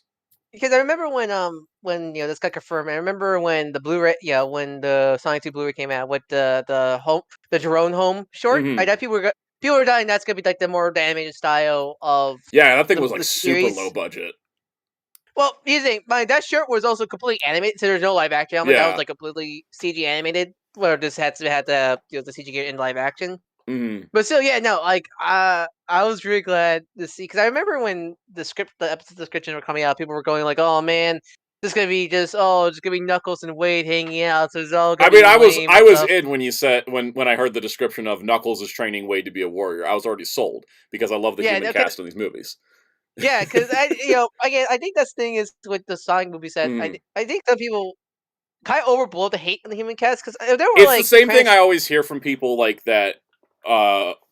Hate human characters in Transformers, and then you literally talk to anybody outside the fandom, and they're like, "Oh yeah, I love those characters." Like, my parents love the Sonic movies because of the human characters and the Sonic characters. Like, it's not mutually exclusive for them. Like, they were excited when they were watching this trailer, and like Tika Sumpter showed up, and like Wade was there. Love that. And, like, I love that gag. Now he must chase his greatest enemy. A mailman. I love it, and I love the dynamic. You know, I love these characters. Like, again, I'm the number one apologist for the wedding scene in Sonic 2. I love the random Pachacamac cameo. Which let's talk about that for a moment. Guys, has anyone watched The Big Lebowski? Yeah. This is also a Big Lebowski reference. This specific outfit. And so I'm not exactly sure if Pachacamac is actually here working at a bowling alley, or if Knuckles is having like some kind of delusion moment. I think they'd be deluded because even like Knuckles said he's like the last of his kind, so it'd be weird just have he's Czechoslovak here all of a sudden hiding on Earth. The Big Lebowski reference in the clothing relates to a dream scene, as far as I'm remembering correctly. So it should translate. But I kind of would also like if he actually did survive and he just went to Earth and got a job at a bowling alley. Because meanwhile to call still dead. Everybody's dead, and he's like, "Yeah, sorry, I dipped," and then Knuckles just punches him in the face. Yeah, Chaos Kill is all by Match Survive. Yeah, exactly. I'm excited about this show. I really can't wait. I love seeing Knuckles with the Fire Fist. That looks so cool. The Fire Fist look great. He has the OVA hat. I cried like a little. Oh yeah, the hat. Like a little nostalgia-driven child. I cried at the hat. He also stole Shadow's bike. Yes, he did. He did steal Shadow's bike. Shadow stole his birthday. He stole his bike.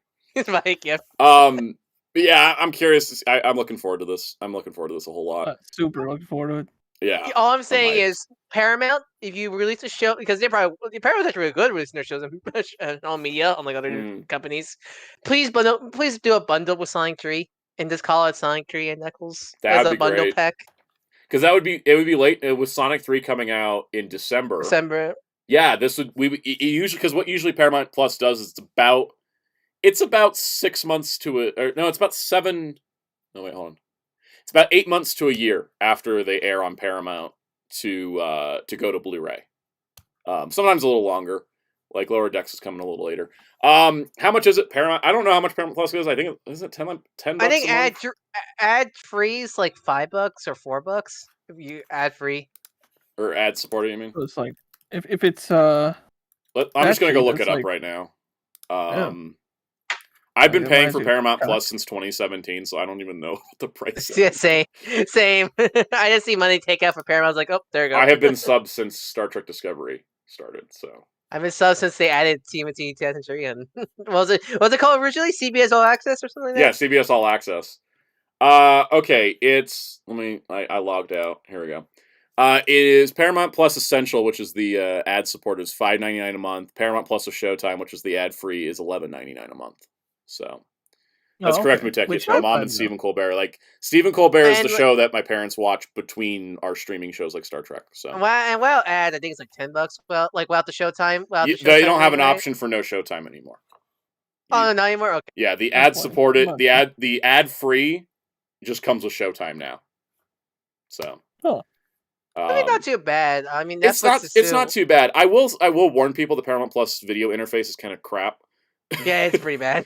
It's probably the least stable streaming service I've ever had. Watch it on on a smart TV or your PS5? Or I watch it on my smart TV and my Roku, mostly. Okay. But they have it on PS5. Okay. Yeah, they do have it on PS5. I can't believe it took this into this year for Crunchyroll to have a Samsung app on their smart TV finally. Yep. Yeah, I got a message about that, and I was like, "Huh." Speaking of Crunchyroll, you happen to mention Crunchyroll, and Funimation's going to be dying on April 2nd, 2024. Everyone prep the funeral. Okay. It's one of those things let's put some context for those that may not be aware. Crunchyroll bought Funimation in 2022. They said Sony. Well, Sony. Yeah. Sony bought Funimation in March 2022. They merged it with Crunchyroll on the back end, but they kept the Funimation streaming service and app and website for the last 2 years. And they said eventually it would get merged. But it is officially, they're closing it April 2nd, 2024. It's probably still up. It was probably still up for those 2 years because of contract. There's contracts. There's all kinds of stuff. The problem is that not all the shows that were on Funimation have transferred to Crunchyroll yet. Oh, which is really stupid. And Funimation did this, because I got to stop saying ass, this boneheaded move where they used to do ultraviolet digital code copies that came with your Blu-rays. Yeah, I remember that. They switched it to the Funimation. It basically just unlocked it on the Funimation streaming. Yeah, service. So from what I understand, it wasn't like how like a Voodoo. It just unlocks you to watch it on Funimations.com. Pretty much. So, it wasn't like an actual digital version. It wasn't really a digital copy. It was more of a unlock code. Mm-hmm. So here's what's the because in the FAQ they said what's going to happen to my digital copies. We understand you have concern about your digital copies of Funimation. Please note Crunchyroll does not currently support Funimation digital copies, which means that access to previously available digital copies will not be supported. However, we're continuously working to enhance our content offerings, provide you with exceptional anime streaming experience. We appreciate understanding and encourage you to explore the extensive anime library on Crunchyroll.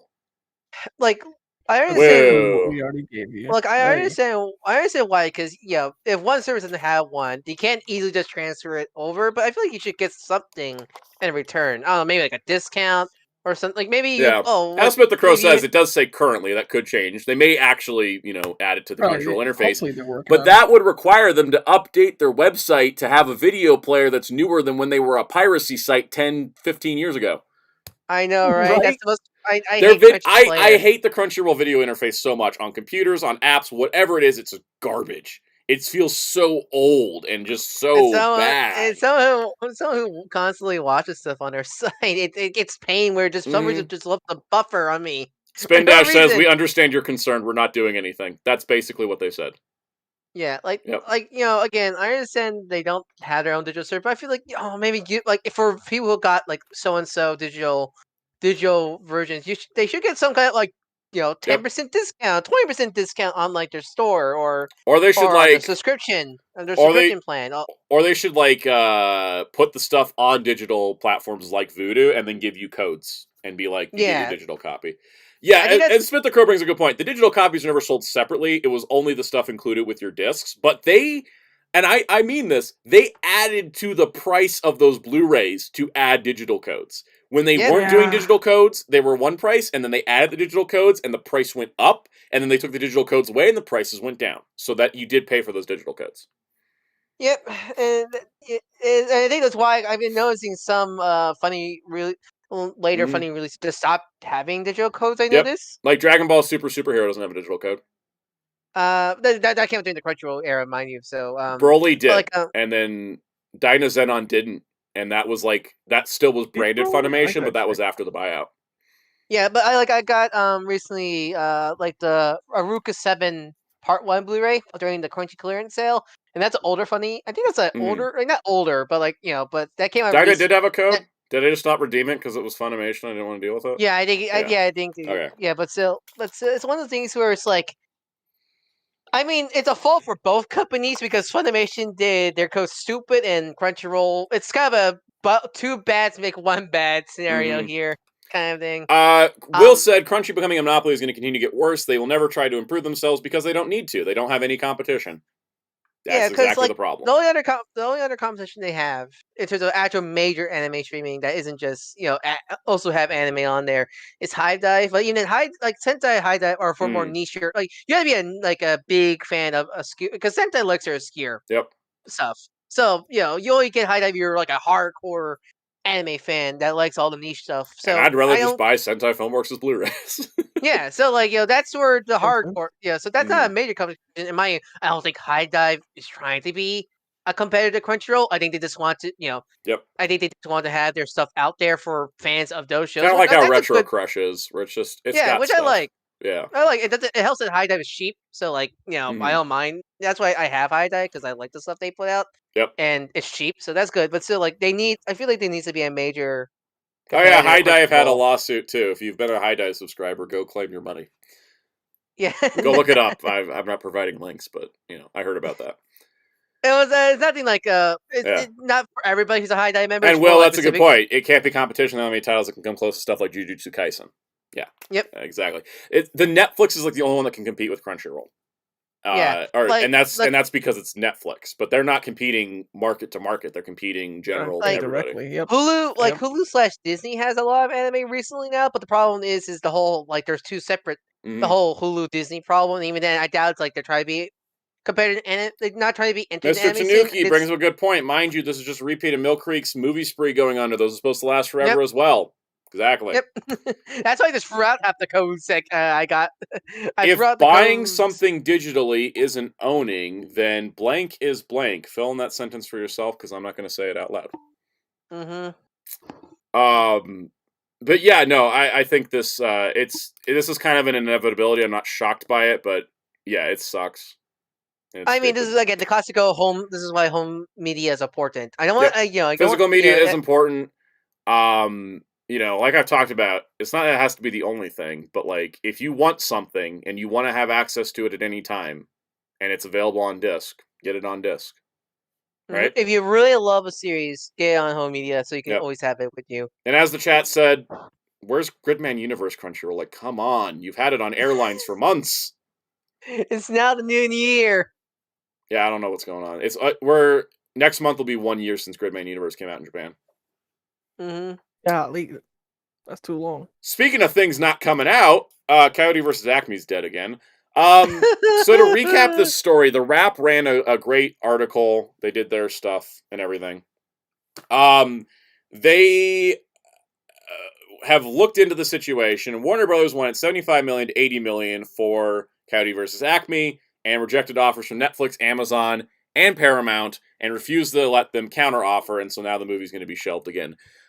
This is the kind of thing that comes up. There was like a thing like David Zaslav's never even seen the movie, but that's not shocking considering, CEOs in Hollywood. Have you seen that video of him in like some kind of meeting talking about it? Was my God. Yeah, there was my favorite part was when he was at like a university doing a speech and then people just kept booing him the entire time. That was great. That was from last summer.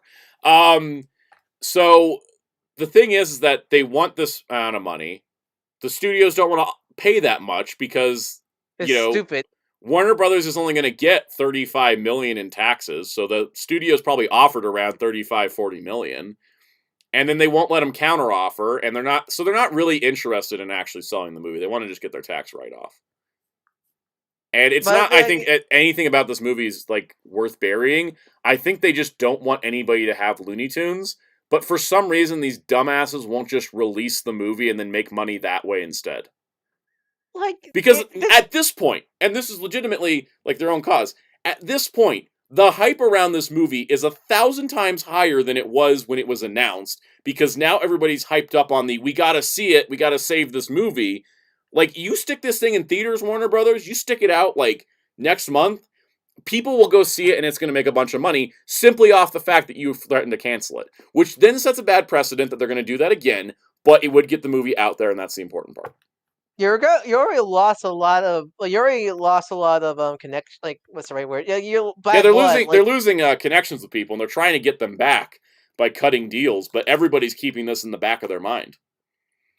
Because if my hard work gets just shelved, what's the point of working with you? Mm-hmm. With you? Yeah, exactly. I also might remind you, James Gunn's a producer on this. Yeah, your new Mr. DC guy. And this is like a movie he was working on before DC. Yeah, and like Kyle says, it's going to ruin their reputation with people. Spin Dash, yeah, it looks like it's a modern Who Framed Roger Rabbit. This would, I think, and especially like more people hear about it, the more people are like, why don't you just release it? Why is there just like this waffling? Like, you sell it to another studio or you release it yourself. Like, what the heck is up with this, I just go ask why they're asking so much, because Warner Bros. Right? Yeah. Because here's the thing. The budget was $75 to $80 million. They want their budget back, or they want tax money. But the tax money's like half that. So like, what's the point? I mean, like, you don't even need to do marketing. You don't need to like waste the money. Marketing's already done. Just throw it out in theaters. People go watch it right now. Or just streaming. Just something, like, no matter what, streaming, like direct to video, whatever. Just, it's gonna make money no matter what. Yeah, like, yeah. See, MJ Klein brings up Batgirl, which I think is a good comparison. They did shelve Batgirl. Here's the thing about Batgirl. Batgirl had baggage. It was a follow-up to the original version of The Flash, where the DCEU was going to continue with Michael Keaton as Batman. That version never happened. Batgirl would have to be reworked to make sense, and so releasing it was a problem. I would have loved to see the movie regardless, because I don't give a crap about canon continuity stuff. But from a business perspective, as running a big franchise, I get why they got rid of Batgirl, because it was so... Batgirl wasn't directed by Joss Whedon. There was an earlier Batgirl movie that he wrote and directed. There was different people working on... it's the guys that did Bad Boys for Life that did the Batgirl movie we didn't get to see. But anyways... also they released 3 DC movies that bombed. Exactly. The only reason they didn't release Batgirl, I think, was because they were trying to... Because it was cheap, and they could get a bunch of their money back, and they could bum rush out the rest of the DC movies and start something new, which is basically what Zaslav's wanted to do since he got in. So I get that, it would have been nice to have gotten it, like Spendash says, spin it off as an Elseworld story. But I kind of get why they did that. It's stupid, and I hate it, and I don't want them to do that. But I get the business reasons. This that Scooby-Doo movie, they didn't burn it off. Everyone thought it was tax written off. They actually leaked it, and then it came out. It actually came out. No, I think they're talking about the Holiday the Holiday Haunt. Yeah, they did burn a Scooby-Doo movie. There was no reason for that. Absolutely none. This thing here doesn't have any baggage like Batgirl has. There's no reason not to release it, especially because now people are like, we want to see it. Why are you not just releasing it and getting the damn money? It's ridiculous. The more they try to hide this movie, the more people are just not gonna refuse to watch any other Warner Brothers movies. Yeah, it's souring the entire company when they could release it while it's trending every day and actually make money, and that's why the company's stupid. That's why the people in charge are stupid. It doesn't kind of unfortunate because there is a 2D Looney Tunes film also coming out this year. But it wasn't made by Warner Brothers. It was outsourced. Oh, really? It was outsourced. Oh, really? I didn't know about that. I just know there was a new Looney Tunes movie coming out. Yep, there's a new Looney Tunes movie coming out, and it's outsourced. There's another thing that somebody brought up as a reason why they don't want to release this movie. It's a court case where a cartoon character goes up against a big company and fights them in court over the rights to things and suing for damages to their image and body, which certainly sounds like a thing that people would want to do for Warner Brothers, and maybe they just don't want to encourage that, and that's why they're being so stingy about it. You know, my favorite thing about this whole thing is everybody. I love all the people going say, "We're gonna unleash the Warner Brothers." We keep yeah. The Warner Brothers and their sister Dot. Ryan Gosling was up at the water tower trying to figure out how the lock system worked, I'm sure. But there's an episode of Animaniacs where the CEO gets fired for not capitalizing on a good idea, and I wish that was true. That clip just ages beautifully. Yep. And Krasiasi brings a good point. Remember when studios had to release a movie no matter what? Good times. Yeah, it was never a written rule, but it was understood that you spent money on it. You made a movie, you put it out. Yeah, you made a movie, you put it out. You spent the money, you spent the time, just release it. Exactly. You know?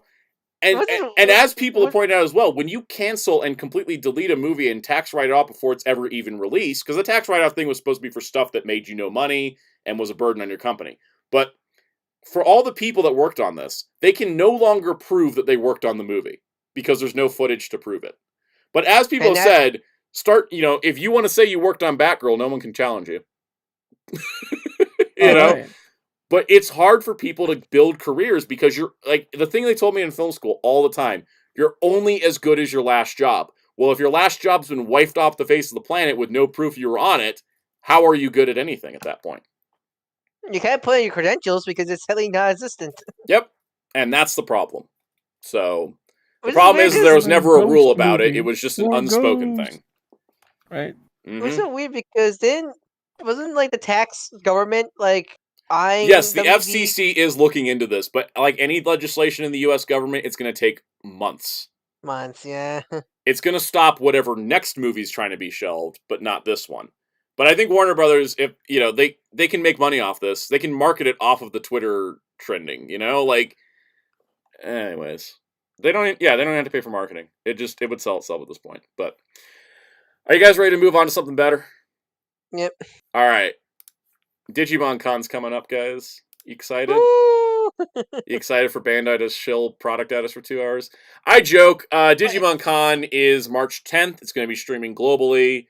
It's going to be on YouTube. It'll be in English. It'll be in Japanese. All that good stuff.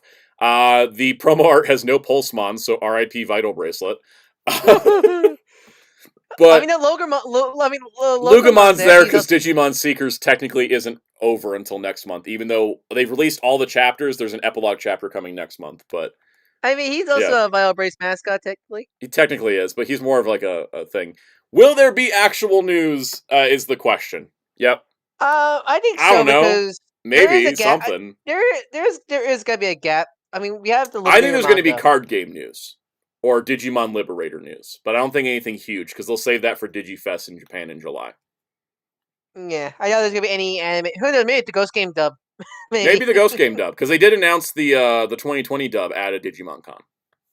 Mm-hmm. Who knows? Maybe Bandai will probably reveal the next wave of Digimon anime hero. They did it. The last, what was it? Was it the last Digimon Con that they announced the first wave? The 2021. The 2022? 2021. No, no, the 2020. No, 2022. Yeah, 2022. Yeah, this is only the third one. Yeah. New game news. I'm with you, Peacemaker. I want new game news, but probably not happening either. They keep saying they want to do something with Olympian 12. They've apparently been working on an Olympus 12 game, and it's just never materialized after like 5-6 years. I mean, look, Survive's done. The Bad Tamer stage show was DigiFest, which is the in-person Japanese event in the summer. SCSA Digivice, I think they're going to wait till the D3s are out to do that. Spin Dash says, didn't we see a new English name logo for Applemon and Expo? Yes, it was a new logo. It was a new name at the Bandai card game event in LA. Doesn't necessarily mean anything, but there was a new English logo. Really? Because that it wasn't the SEA logo. It was a new one. Interesting. Yes, I am getting both the Ken and Davis D3s. I'll be getting him in May because that's when the P Bandai US releases. He's sounds 02 man. Of course he's getting both. 02 man. I mean, I'm a Digivice man. You make every color cross loader and I'll buy them, even though I don't like Cross Wars Hunters. that's where I'm at.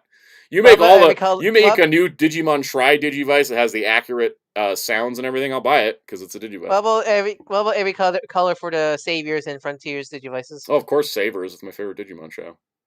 But I'll buy all the other Frontier guys. I love those STSA Digivices. I'll buy them all. I forget, are the Biohybrids the same design or they're different? No, the Biohybrids, their design is similar, but they're attached to an arm brace and they have a needle that goes into your hand. So I don't think they're going to make the Biohybrid ones. They don't need a needle, but they get the arm brace thing. They could. I'd buy them. I don't want the needle.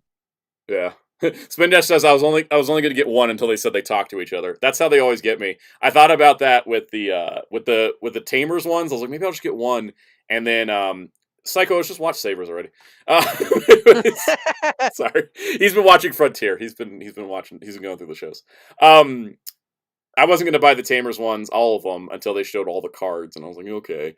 And then I wasn't going to buy both Frontier ones until they showed that you get, like, the special Suasano, and I was like, okay. And so now I'm just like, screw it, just buy them all. we need to get that one meme of the nah and yes man, but, like, nah sounds like nah for Kamen Rider, yes for Digimon. It's true. Yes for Digimon, almost always. And then rounding things out, people were badgering Kyle Higgins about Radiant Black getting a hardcover on Twitter. I was like, guys, lay off. He said he's not ready to do it yet. Because he's like, oh, hardcovers can cannibalize paperback sales if they're too close together. And I'm like, yeah, that makes sense. But anyways, people were just like badgering about it. And he was like, so he said, so look, we wanted to announce this ourselves in a manner we really showcase it right, but we were asked about it every day. And the listing's out there now. We're doing a Radiant Black Year 1 hardcover this year. And so here's the listing. That's nice. So we are getting a hardcover for issues 1 through 12 of Radiant Black, list price of $44.99, which is not bad at all. Because I buy a lot of hardcovers. It's not like Boom charging $75 because they have giant art galleries in them. So this is covering what? What's the volume? 440 pages. So what was the volume you got recently that features the new? The volume I got recently was volume 5, and that was issues 25 through 28. Okay, so this won't have the stuff. So this won't have. This is this is way back. Because Radiant Black just celebrated 3 years, so this is year 1. Sorry, I'm cleaning. Like, there's like a thing in my eye. I can feel it. I just realized I'm doing it on the stream. Anyways, so this is going to be the first 12 issues, which is the first 2 trade paperback volumes. So, if you haven't picked up Radiant Black, it's probably going to be really nice. And I'll probably do a video on it. I may not buy it right away in case they sent it to me, because I've accidentally rebought some Massiverse stuff a couple times because I don't know what they're sending me until they send it. So I have some duplicate stuff, but I'm looking forward to it, and I'm glad there's going to be hardcovers because, personally speaking, I would rather buy singles as they come out and then buy like a fancy hardcover for like my library at that point. So, all right. We got some more news. It's a lot of look at that, isn't it cool news? But I think we're gonna take another ad break while I set that up, and we'll be back. We'll be back very shortly.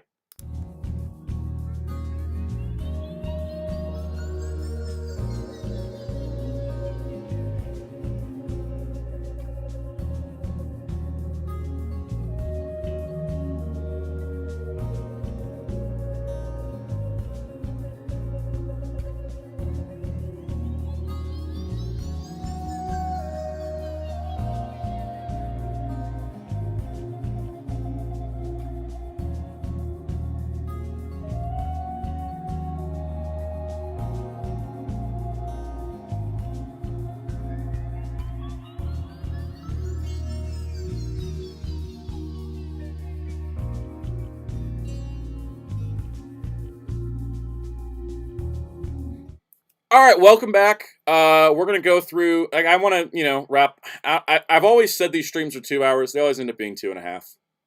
Just how it goes. So look at that stuff.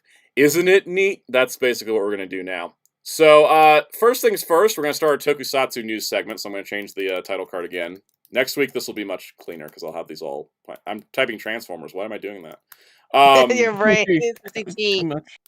It's because I'm hanging out with Jerry too much. His dyslexia is rubbing off.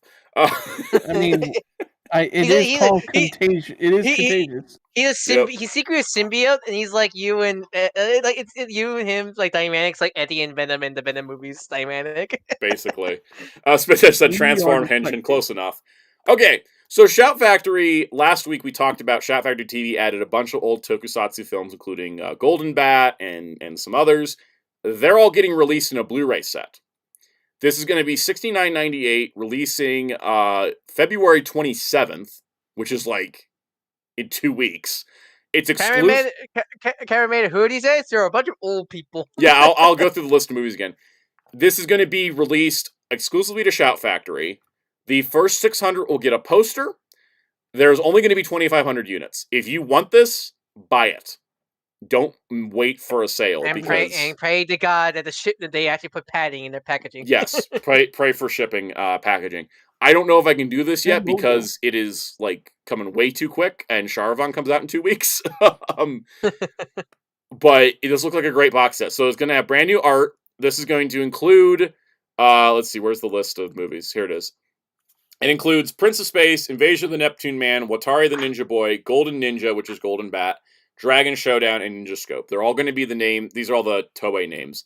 4 discs, black and white in color, English, subtitles. I think some of them have dubs. I'm not exactly sure.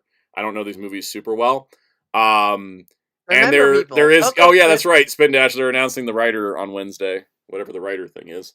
There's currently 167 posters left. So if you want this, jump it. It is a Shout exclusive. It is only 2,500 copies. Like they're like barely anybody in the Toku fandom even knows these movies. So we got to remember, people.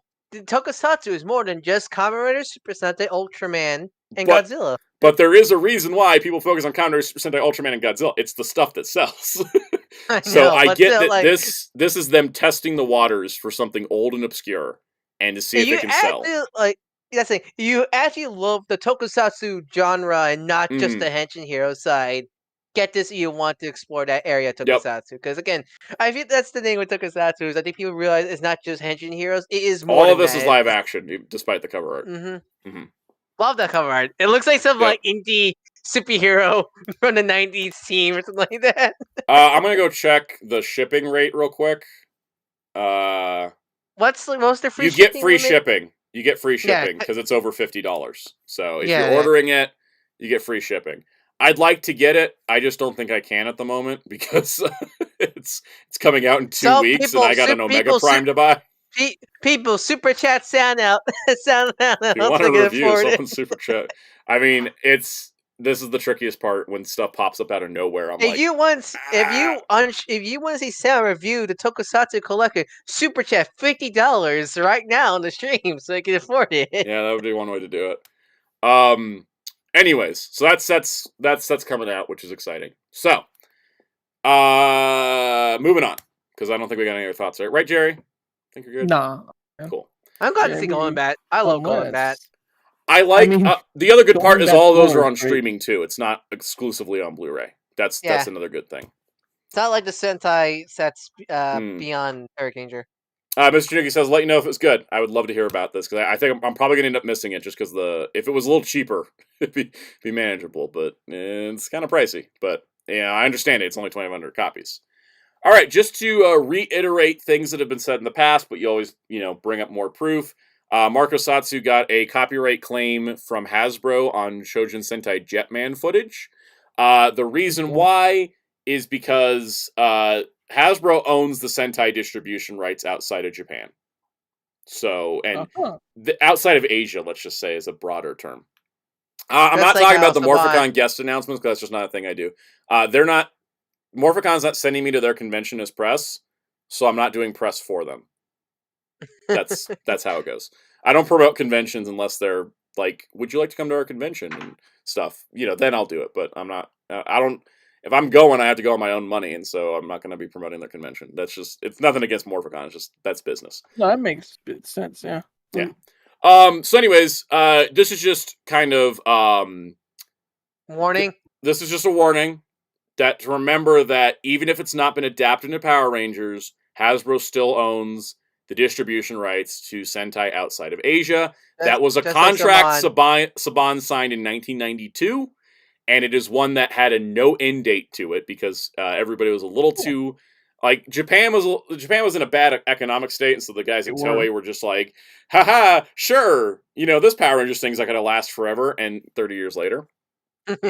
So, that's the thing is that if you're going to use footage, Hasbro might come after you, and they're a lot more relentless than Toei.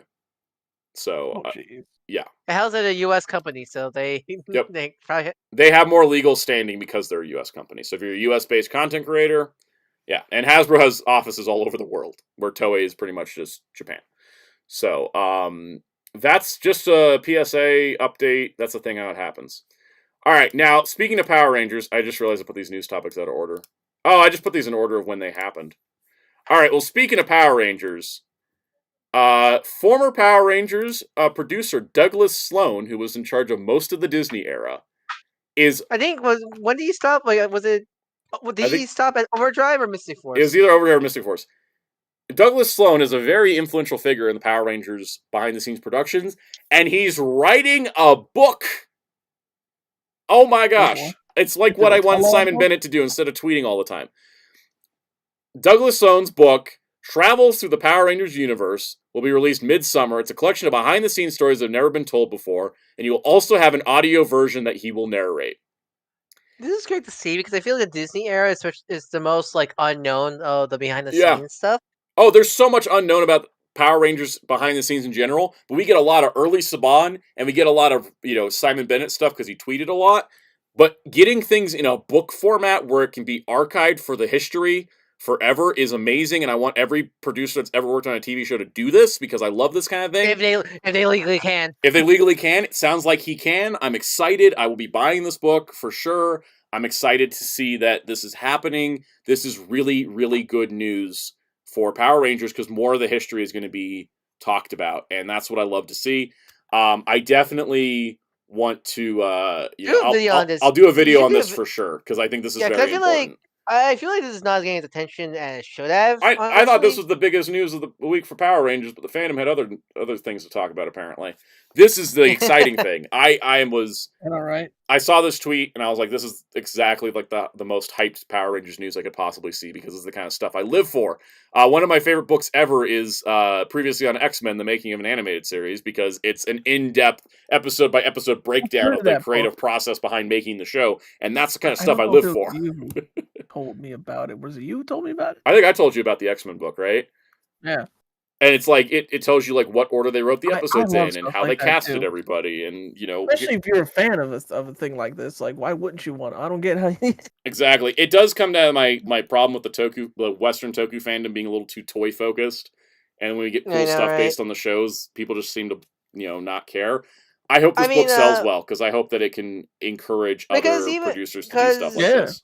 Because even the Ultimate was the one Ultimate History book that covered quite a few, but like that Ultimate History book was pretty good, but that was also the entire franchise, and it had a lot of good quotes in it and stuff. But this being focused on a certain era, written by a certain producer who had a lot of influence, an era that we don't have a lot of info about. I mean, yeah, because from what I understand, there wasn't really much behind the scenes stuff like during the Disney. It was kind of like just more like episodes. Like Greg Anerwitz working on SPD was like the biggest source of information. Yeah. Yeah. Do I have the live stream of the thumbnail of the last live stream? I thought I fixed that.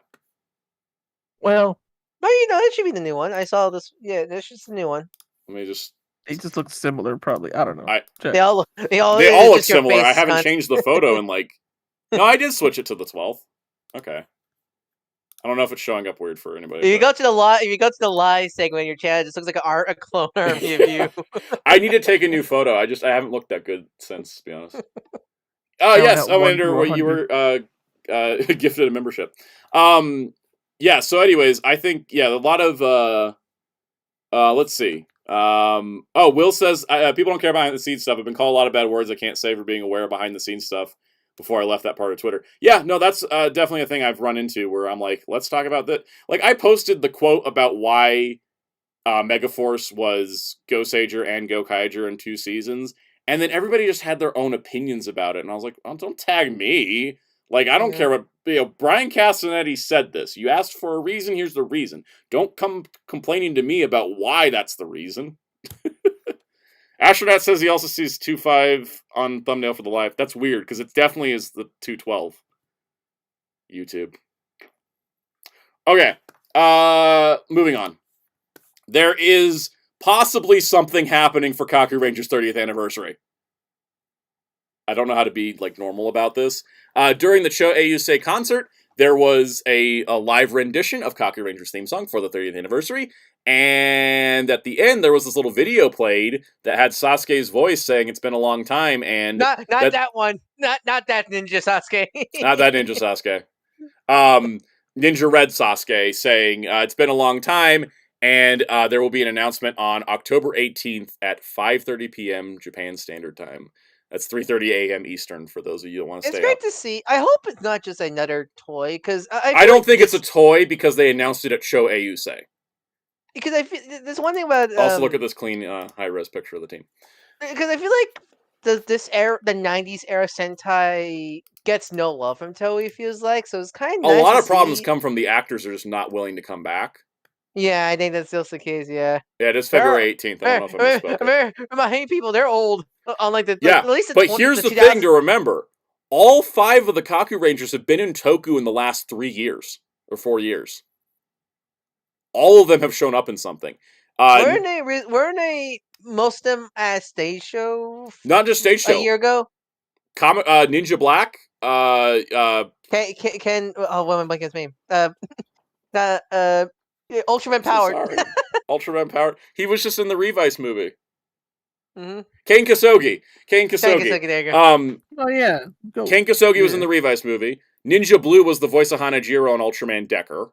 Ninja Yellow was the voice of somebody in Ultraman recently. Ninja White just showed up for a Zenkaiger thing, like what was it? Herself, as herself, or as Tsuruhime. She showed up because they had this little segment where like it was the Zenkai Red special where like Kaito was like, "Oh, am I really a team leader? I'm the White Ranger," and then like Ninja White shows up and she's like, "Hey, Sentai leaders don't have to be the Red Ranger," and I was just like, "Oh, this is great." It was like the coolest thing. But it was actually her on camera. I don't know when the last time like Ninja Red showed up in anything, because I know he was. I mean, I saw him at Morphicon. Besides Ninja. Ninja, yeah, I think Ninja was the last time he showed up. But I know I think he was doing something. At least on the top of your on the top of my head. I mean, I saw him at Morphicon 2018. He's still around and he's still involved in this. So the thing is, I don't want to say there's a movie happening. It could just be another cast and stage show like the Blade thing, but did the Blade thing have this much lead up? No, it was just kind of a nice, like, hey, we're all together now, let's do something. And I don't think it's a toy thing, because they announced it at Show Eiyusei, which is a concert. I mean, we're definitely getting a memorial Doron changer. Oh, we're definitely getting a memorial Doron changer. Here's the little video, by the way. It's just the logo showing the 30th, but it's got Sasuke's voice and saying "Stay tuned." This could be everything or nothing, and I'm trying not to get my hopes up because Kaku Ranger is one of my top 3 favorite Sentai of all time, and if it is a movie, I'm probably going to spontaneously combust from hype. Kaku Ranger has the Legion of Santa, people. They have the Legion of Santa. Claus Ranger. Oh, it's a Claus. What if it's just Claus Ranger and not the Kaku Rangers?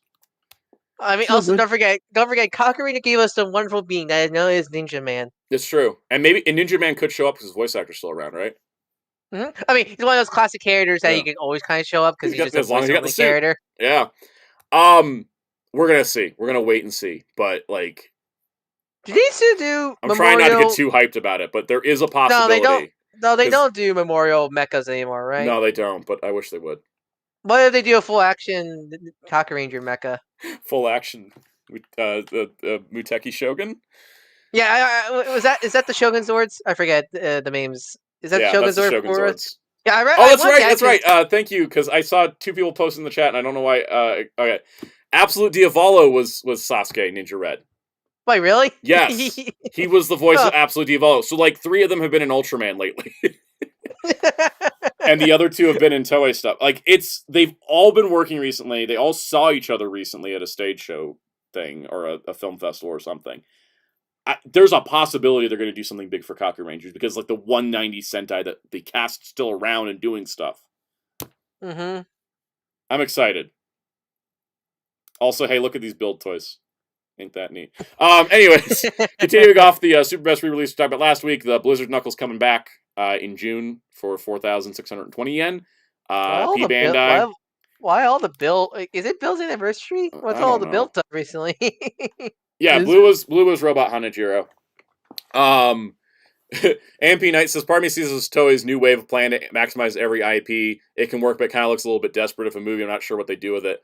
I mean, I think they've never done a 30 years after, so they could just have them I love thing. Sasuke is like this big bad Ultraman villain.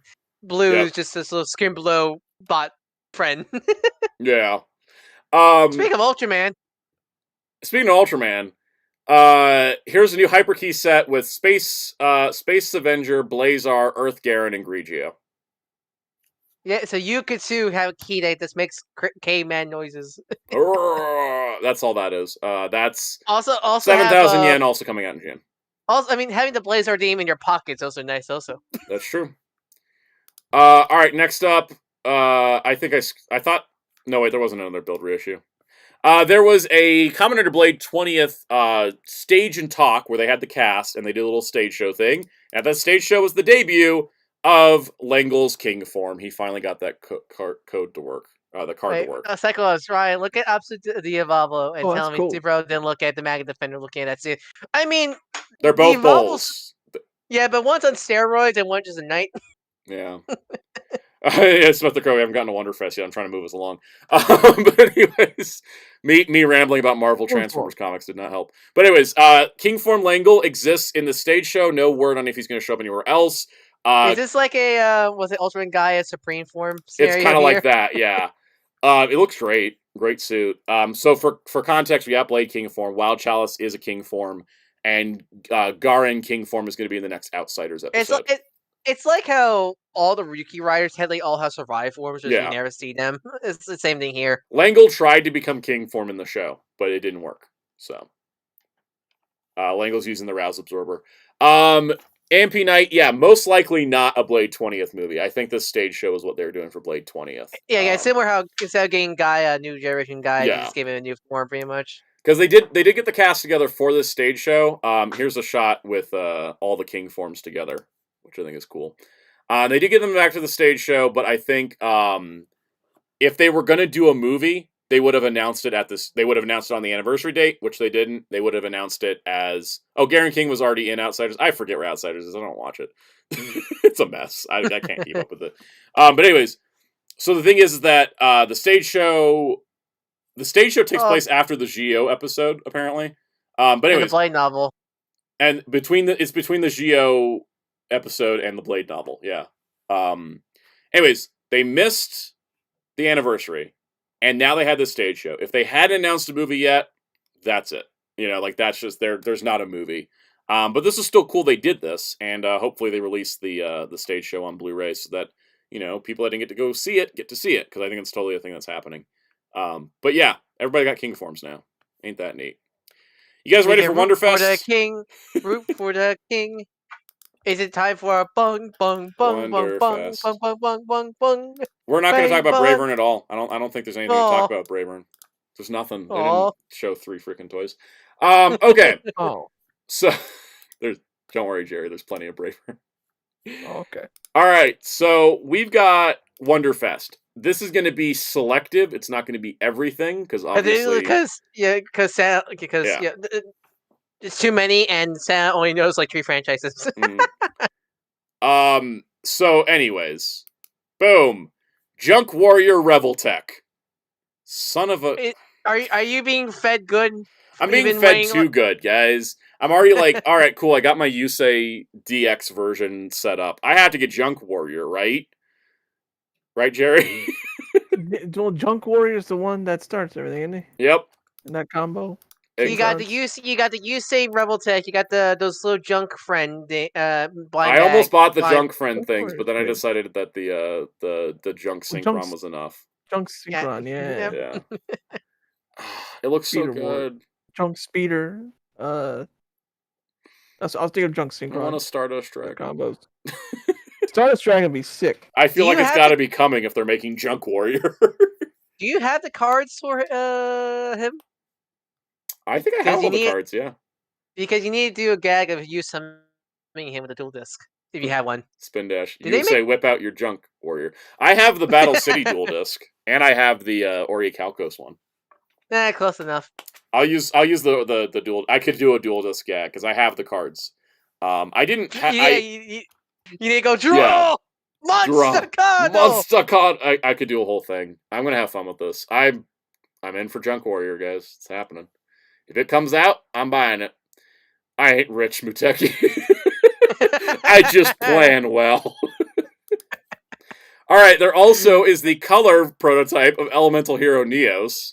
He looks. So, is this Rebel Tech? This is Rebel Tech. Oh man, this is what I might buy because I love the Elemental Hero cards in GX. Like, there's my favorite Yu-Gi-Oh card type. So this one's like tempting. This one's really tempting because I love Neos. They have made a Judai already, so you know. Yeah, I know. Mm-hmm. Hellfire says everyone asking Good Smile and Bandai for different Yu-Gi-Oh monsters, but I'm the only lunatic that wants the 4-dimensional dragons. As Soundout knows, yes. Just like I want freaking Stardust, and I want a Scrap Iron Scarecrow figure. I love that card, and people hate when I use that card. This guy's great. All right, now switching gears. I could only find the info on this on Hobby Genki of all places. There's a Buzzmod Ryo Saiba from City Hunter Angel Dust. And I just thought it looked cool because Buzzmods are good figures, but they're expensive. These things 12,998 yen. They're like super expensive. So here he is. He's got his jacket soft goods, so you can take it off and he can wear his tiny short sleeves. He's got pocket hands apparently, which is neat.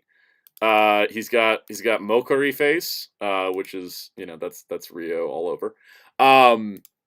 And he's got this weird looking face, and he's got the happy face, and then he's got serious faces to go with his gun, and he looks cool. And I like City Hunter, but I don't think I like City Hunter enough for a 12,990 yen figure. If he was cheaper, we would got him. Yeah, I would have gotten him if he was cheaper. He was like in the $60-$70 range. I mean, that's not bad then, but like you have a lot of stuff to buy. I have a lot of stuff to buy. I like City Hunter, but maybe not this much. Any thoughts on City Hunter, Jerry? I'm happy to see a figure of City Hunter. Now, the thing is this is also Aniplex store exclusive. That's also part of the price. Oh, that's also that's hard mode for hard money. Mode. Jerry, do you got any thoughts about City Hunter? He's on mute, but hopefully. And what's the female protagonist of City Hunter again?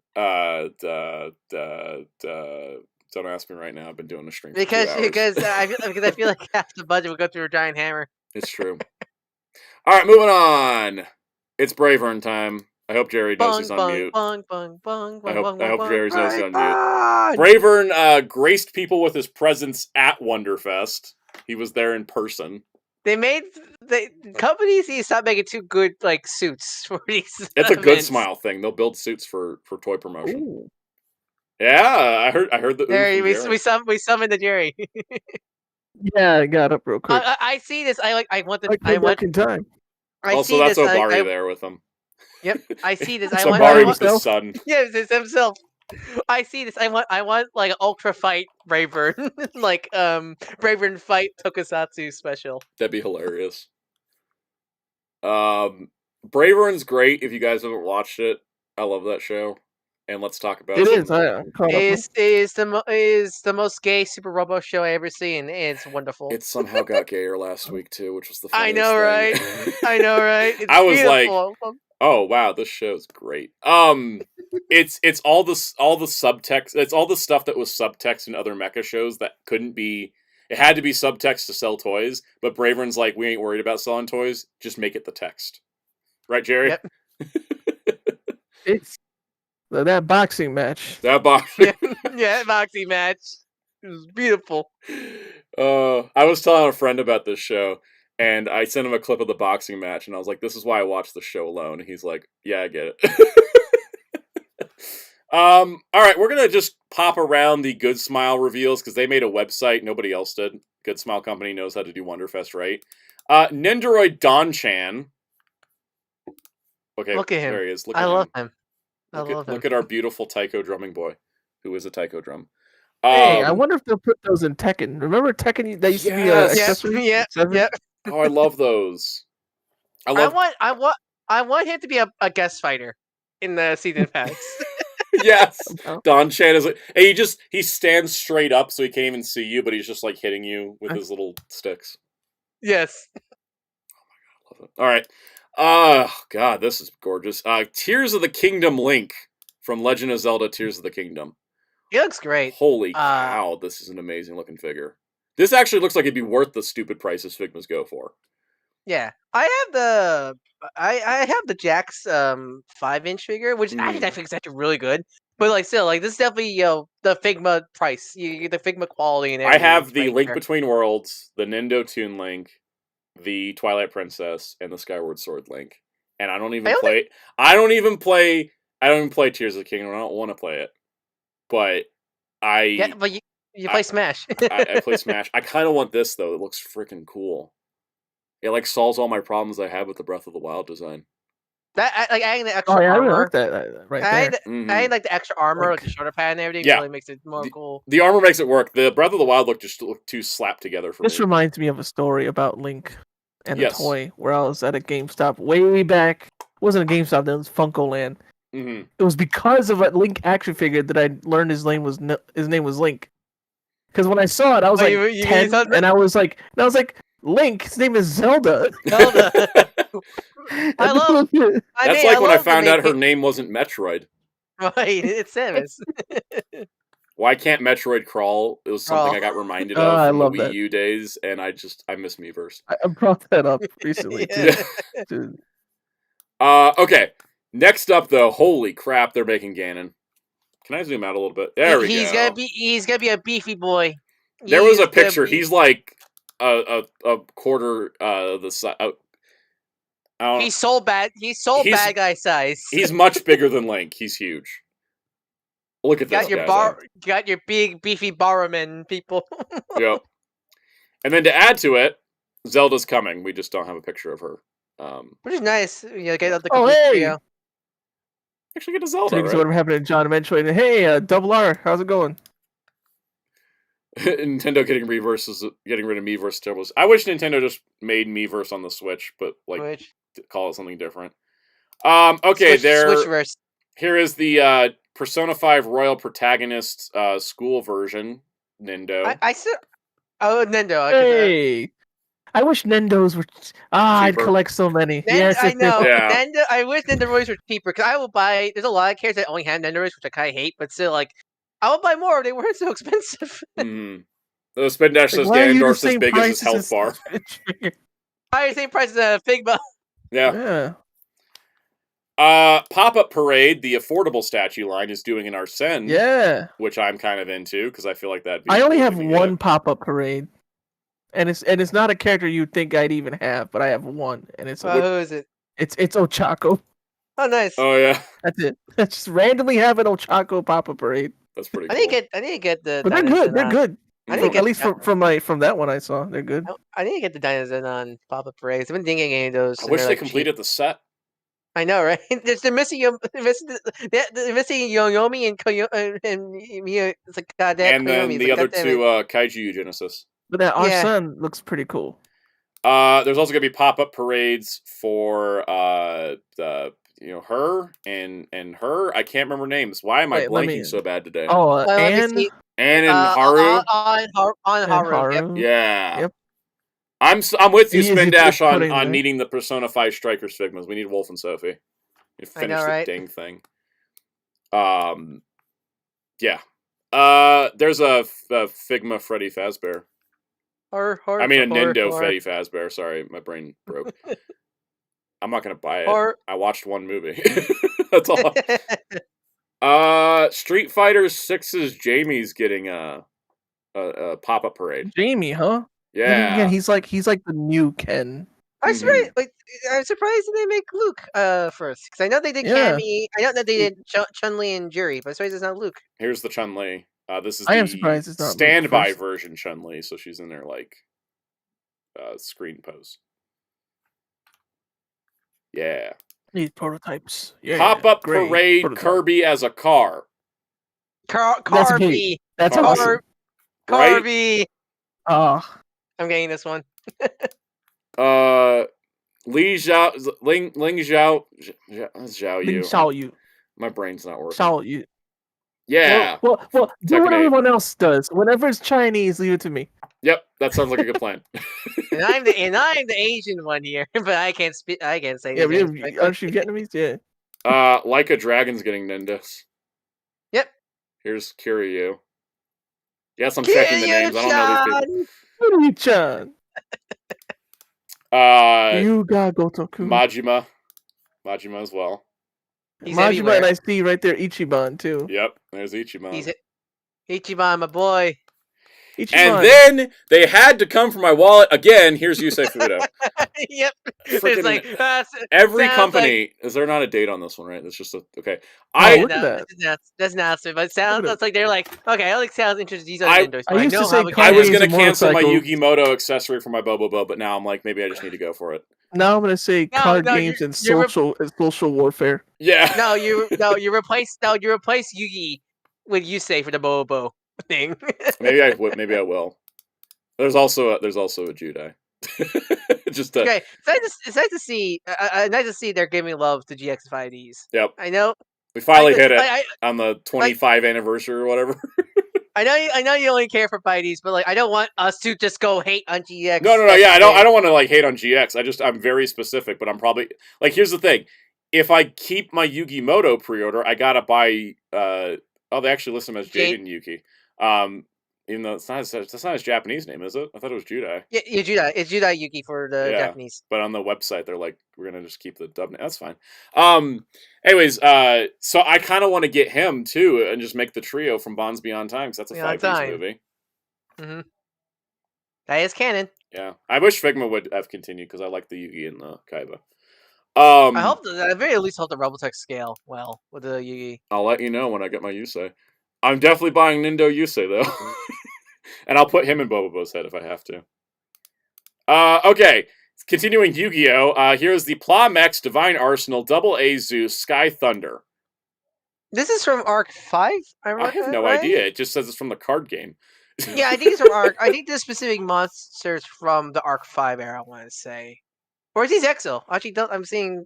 He looks like. I'm not the one to ask. I peeked at 5Ds. He looks like a Goldbuster Ace. Otherwise, the head. Yeah, it's just from the card game, is what Fire Fury says. That's probably why it's listed as just from the card. It's a popular card. Guys, we're at the point where they're making popular cards. I mean, look at the design. It's pretty rad. Look at it. It's pretty rad. Who's this guy? This is Argion the Silver Knight from Legend of Heroes Trials of Cold Steel. Oh, Trails of Cold Steel. Okay. I think it was announced last Cold Steel. Hey, Double R, that's one you like. I think it was announced last Mecha Smile. That thing looks so dope, though. But now it's in color, I'm pretty sure. Is that sword bigger than him, though? I think Probably so. Yes. Hey, Ryan. Pop-up Parade Kaiju number 8. Yeah. More merch. We're getting more merch. Also Kafka Hibino. Is there actual there are figures though out, right? There are figure arts and figurized standard kits. These are statues. Okay. But so it's nice to see more Kaiju number 8 love. Yep. Okay. I just want to make sure there wasn't only just here's I guess his name is Lino now. I've seen that on the figure art page and like the figure arts mini and all that. I guess he's not Reno Ichikawa anymore. I guess he's Lino. It might be a translation because Google Translate nonsense. I'm hoping that's the case because the manga does put it as Reno, and I hope that the anime keeps that when they do the subs. I mean, it doesn't make a big difference in the end of the day. It's just Lino doesn't sound right to me. Yeah, Reno. Yeah. We're also getting Mina Ashiro and Kakoru. And we're getting Kikoru Shiminoa, and we're getting the star of the spinoff, Soshiro Hoshina. So. I really hope we get Kefka like figure art because like I want to have him also. I don't want to just have him as character memory. I want his. Well, they have at least they have the pop-up parade. That's just a good sign. Yeah, that they're not just leaving him out. And also, just to continue, here's the Nendoroids. Look at them. I love these cast of idiots. Look at that. Right. I'm not recognizing any of that stuff. I don't recognize what is. I do not keep up with enough anime. Hey, JoJo. Hey. Stardust Crusaders, Jotaro Kujo, pop-up parade. Pop-up parades are nice. Finally, they're affordable. They're affordable. JoJo gets, for as popular as it is, hardly figures. No merch, right? It's like well, there is merch, but they're it's like how Lupin barely gets any merch, like figure-wise. You know, like I think the problem with JoJo is I get both of those. I think the problem with JoJo is it's not. I don't think it's under Shueisha anymore. So it's there's not like the same. That's right. It used to be Shonen Jump, but now it's in a different. It's Seinen now. Yeah, because I feel like because it was assumed with Shueisha, I feel like we would have gotten either anime heroes or figure arts of JoJo characters now. But since they're not part of Shueisha anymore, they have a different rights holder and everything like that. Edward Elric is a Nendoroid doll, so he's got cloth clothing. Yeah, because they already released a Nendo Ed, so they're doing a Nendo doll for him. And then a Nendoroid Winry. Which I'm sorry never happened and before. And then a Nendoroid final episode version for the Elric brothers. That's nice. I'm just skipping over a bunch of this because there's just like stuff I don't recognize. Wow, there is a lot more stuff than I thought there was on this page. Where are the robots?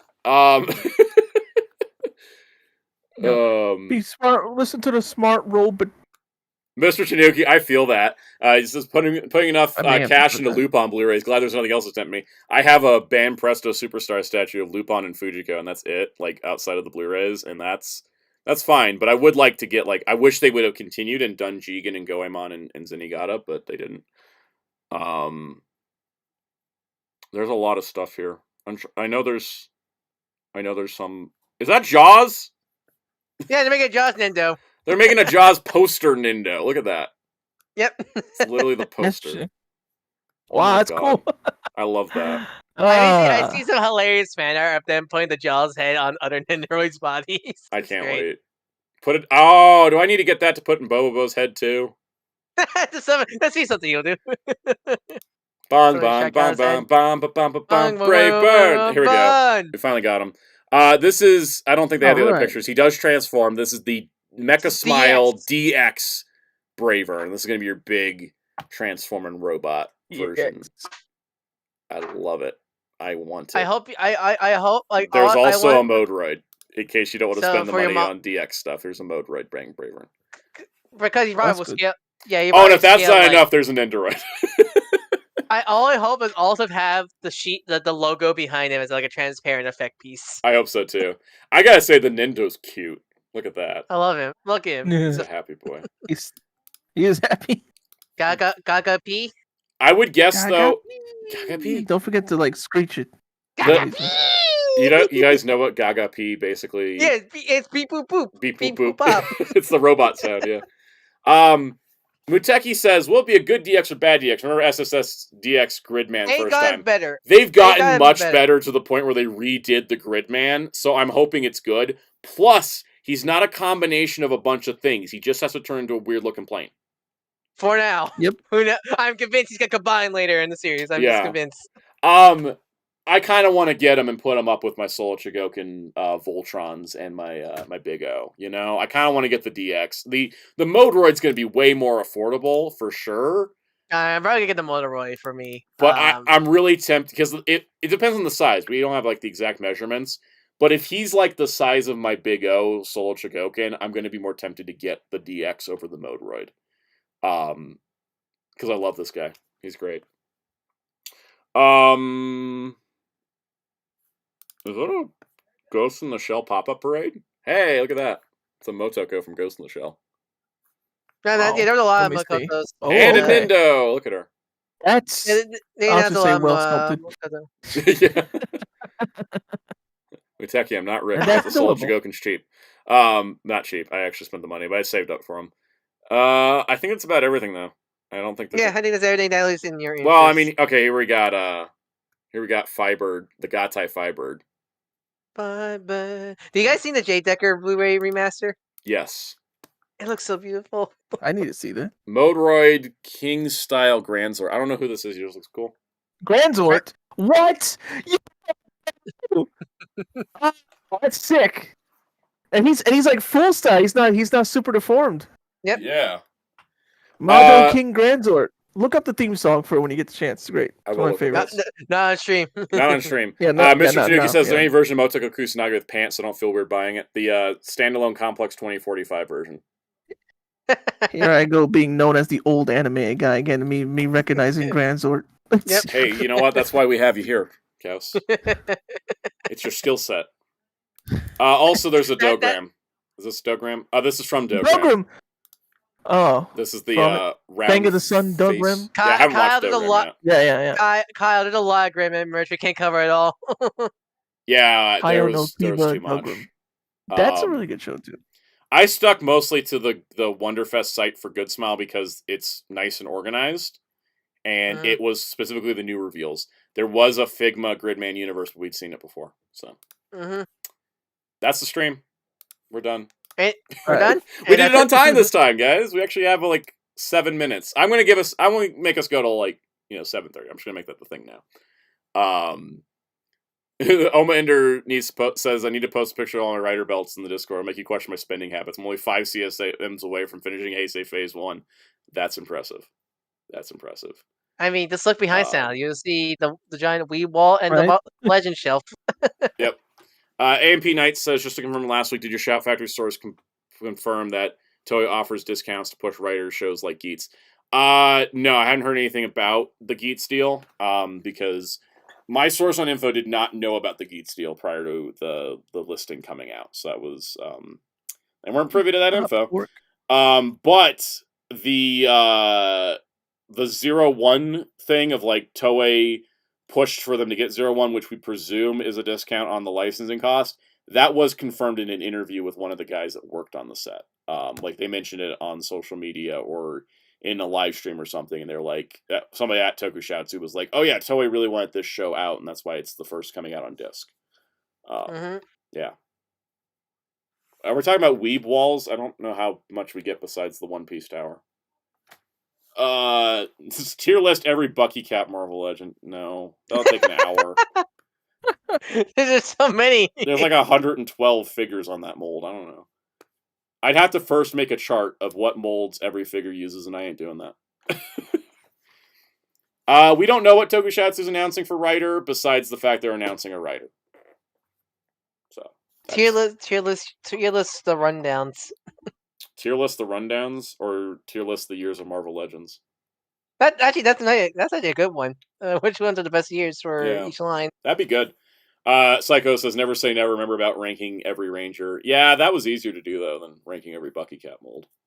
Especially but like, I share that had the same amount of character. Yeah, but the difference is I can go look that up easily, whereas like the Bucky Cap mold, I have to look at when it was introduced, and then I have to do the research myself. I can just go on Ranger Wiki and look up like the list of Rangers, So, yeah, I like the clips. Muteki clipped some of our live stream stuff and put it in Discord. I thought that was fun. Oh boy! Can someone clip the Santa reacting to Farmer Mike from a few years ago? Doctor Who tier list. Now that I'm done with Tenet, maybe we'll. If next week we don't have anything else to cover, yeah. Tier list episodes of Tenet's era. Yeah, I could do that. Yeah, Tenet's era. Probably Eccleston since it's only one season. Foosh has a list. I'll have to check it out. I know Oaf also has a list of like who's on what mold. Tier list of Sunrise Mecha. That's another big one. That'd be another. That's its own project. Like remember how like the Ranger ranking was its own live stream and we did nothing else that time. That's what some of these would have to be because they're so intense. Tier list of Soundout anniversaries. I thought about doing that this week. I was like, let's tier list the anniversaries, but I feel like I made my thoughts known about all my old videos in that. What's the bottom? What's on the bottom? Because we know what's the top. Ryugen Yomi video. I kind of want watching the Ryugen Yomi video back. I kind of wanted to go delete it off YouTube. Was how disgusted I was by it. I was. Or that whole. I mean, you say this that video. That whole era. That whole like, era was bad, and but watching that video, I was like, I want to go unlist this right now. You should have watched the full 8th anniversary because that's like the most depressing. I remember when I was like a few years ago, I was making some stuff for you, and I was watching that video. My God, you were so depressed in that video. Some of those videos I just stopped watching because I was trying to keep the pace, and then also I was just getting sad. The Boom press conference is the same day as the Cock Ranger thing. Yeah, it's like right after superhero time, basically. See, Doctor Who timeline order, that could be something in the future when I watch more Who. Stream reacting to every single video you made in year 1. That's like 100 and something videos. Like, no, that's like 200 videos in that first year. We all know the Smarties video and the Potato Head video is top tier. Yeah, no, those definitely are. Let's see. Tier list of Secret Saturdays episodes. I need to watch the show again before I do that. I haven't watched the show since it aired. Well, too bad. Cartoon Network Warner Bros. Refused to release that Generator Rex. I hate it. I've got one of those available for me to watch, but not the other. See you later, Zeltrax.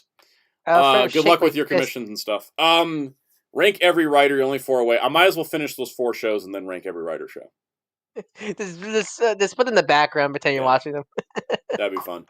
All right, we're done. Let's get out of here. I'm ready to. I've thank you all for sticking with the stream. Glad you guys liked the new intro. Ad break things seem to work. It kind of gives me like a moment to refocus and then get the next segment set up. So and breathe. And breathe. So I think we'll be doing that. And yeah, and then next week I'll have those cards made so we can have the topic titles like prepped ahead of time. I'll make sure to have those because that actually made it structure really nice. So what's happening this week on Soundout12? This week on Soundout12, I'm going to review some Jack Sonic figures and get that Transformers rundown done. Transformers Legacy Evolution. Toma gifted a membership right at the end of the stream. Who's gonna get it? Thank you, Toma. Who's gonna get it? And Kyle. Kyle's gonna give. Woo! Yep. That's why I never update the channel membership list until after I'm done with streams. So you gotta do the Jax round, the catch up roundup. Yep, I got 6 Jax figures. I don't have all the most recent wave, but I'm just gonna do what I got, and then we'll. Do you get heavy? Do you get Heavy Gunner yet? I got Heavy Gunner, Supersonic, Classic Knuckles, Cream, Blaze, and Infinite to review. So those will all be in just one video. I'll just throw them all together. Mm-hmm. And then Friday will be the Transformers Legacy Evolution rundown, and I think that's it. There'll be some shorts this week. I'm out of like complex shorts ideas at the moment, so you're just gonna get some random stuff. But on that note, I will be back tomorrow on Fighter Kaus's Twitch page. Oh yeah. Tell us about it, Kaus. What are we doing tomorrow? Well, we're going to be playing some KOF on what apparently is in the top 3 of KOF streams. I didn't know that. Like, really? Awesome. I get, like, apparently almost 100 viewers all the time, and I'm like, I don't even... Apparently, it's because I stream in English. Yeah. Most KOF streams are in Spanish. So it's like, oh, hey, look at that. I mean, I forget, are you part Hispanic? I forget. Yeah, I'm Puerto Rican. Yeah, yep. So that counts. Yep, it does. Yo soy boricua, pa que tú lo sepa. Kaus knows more Spanish than me, but he's also got more Hispanic Latino blood in him than I do. Is he more the O'Hara while you're the more the Miguel? I'm the more O'Hara. And no, yeah, you're the yeah. I was like, you flipped that one. I was like, no, not with this skin tone. Am I more the Miguel? Yeah, no, he's the more Miguel. You're the more O'Hara. Yep. Yeah, that's true. It's true. That's always why I also relate to Miguel O'Hara as a character because he's got like this Mexican ass first name and this Irish ass last name and. And for the people that know my real name, it is almost the same composition. But I don't put my real name out there for many reasons. But I have a similar composition. When I saw your name, I thought you were somebody else. Yep. You tell me your birth certificate didn't say Soundout12. It doesn't, no. I'm just trying to change it, but, it's expensive. Master Ben said Soundout12 was the chameleon Latino. It's true, though. If I'm out in the sun long enough, my skin color starts changing. Like, not tan. Like, it just, it actually shifts for, a couple weeks. I went to Disneyland. Every time I come back from Disneyland, I look, more Hispanic for, 2 weeks afterwards. And then it just goes away. Also, thank you, MJ Klein, for following on Twitch for Cast's stream. So remember, you could talk to Soundout more on there, legitimately. And we talk about video game stuff there. It's why we leave video games out of this. Not only to keep this stream focused, but also so we have something to talk on Cow's stream. So question: will it be first main sound, last main out, or will it be first main sound out, last main productions? I always put first name sound out, last name productions on business stuff when I fill out addresses. So yeah. and then is your title 12? Yes. Like Esquire. It's like the little the suffix. The suffix is 12. Yeah, incorporated Esquire. It's 12. Yep. All right. Well, thank you everybody for being here. Had a great time. Streams are the highlight of the week, and we'll be back next week, streaming next week. And I hope you guys enjoy the Transformers rundown. It's all filmed. I just got to edit it, and it's gonna be fun. It's gonna be fun. And so see you guys next week.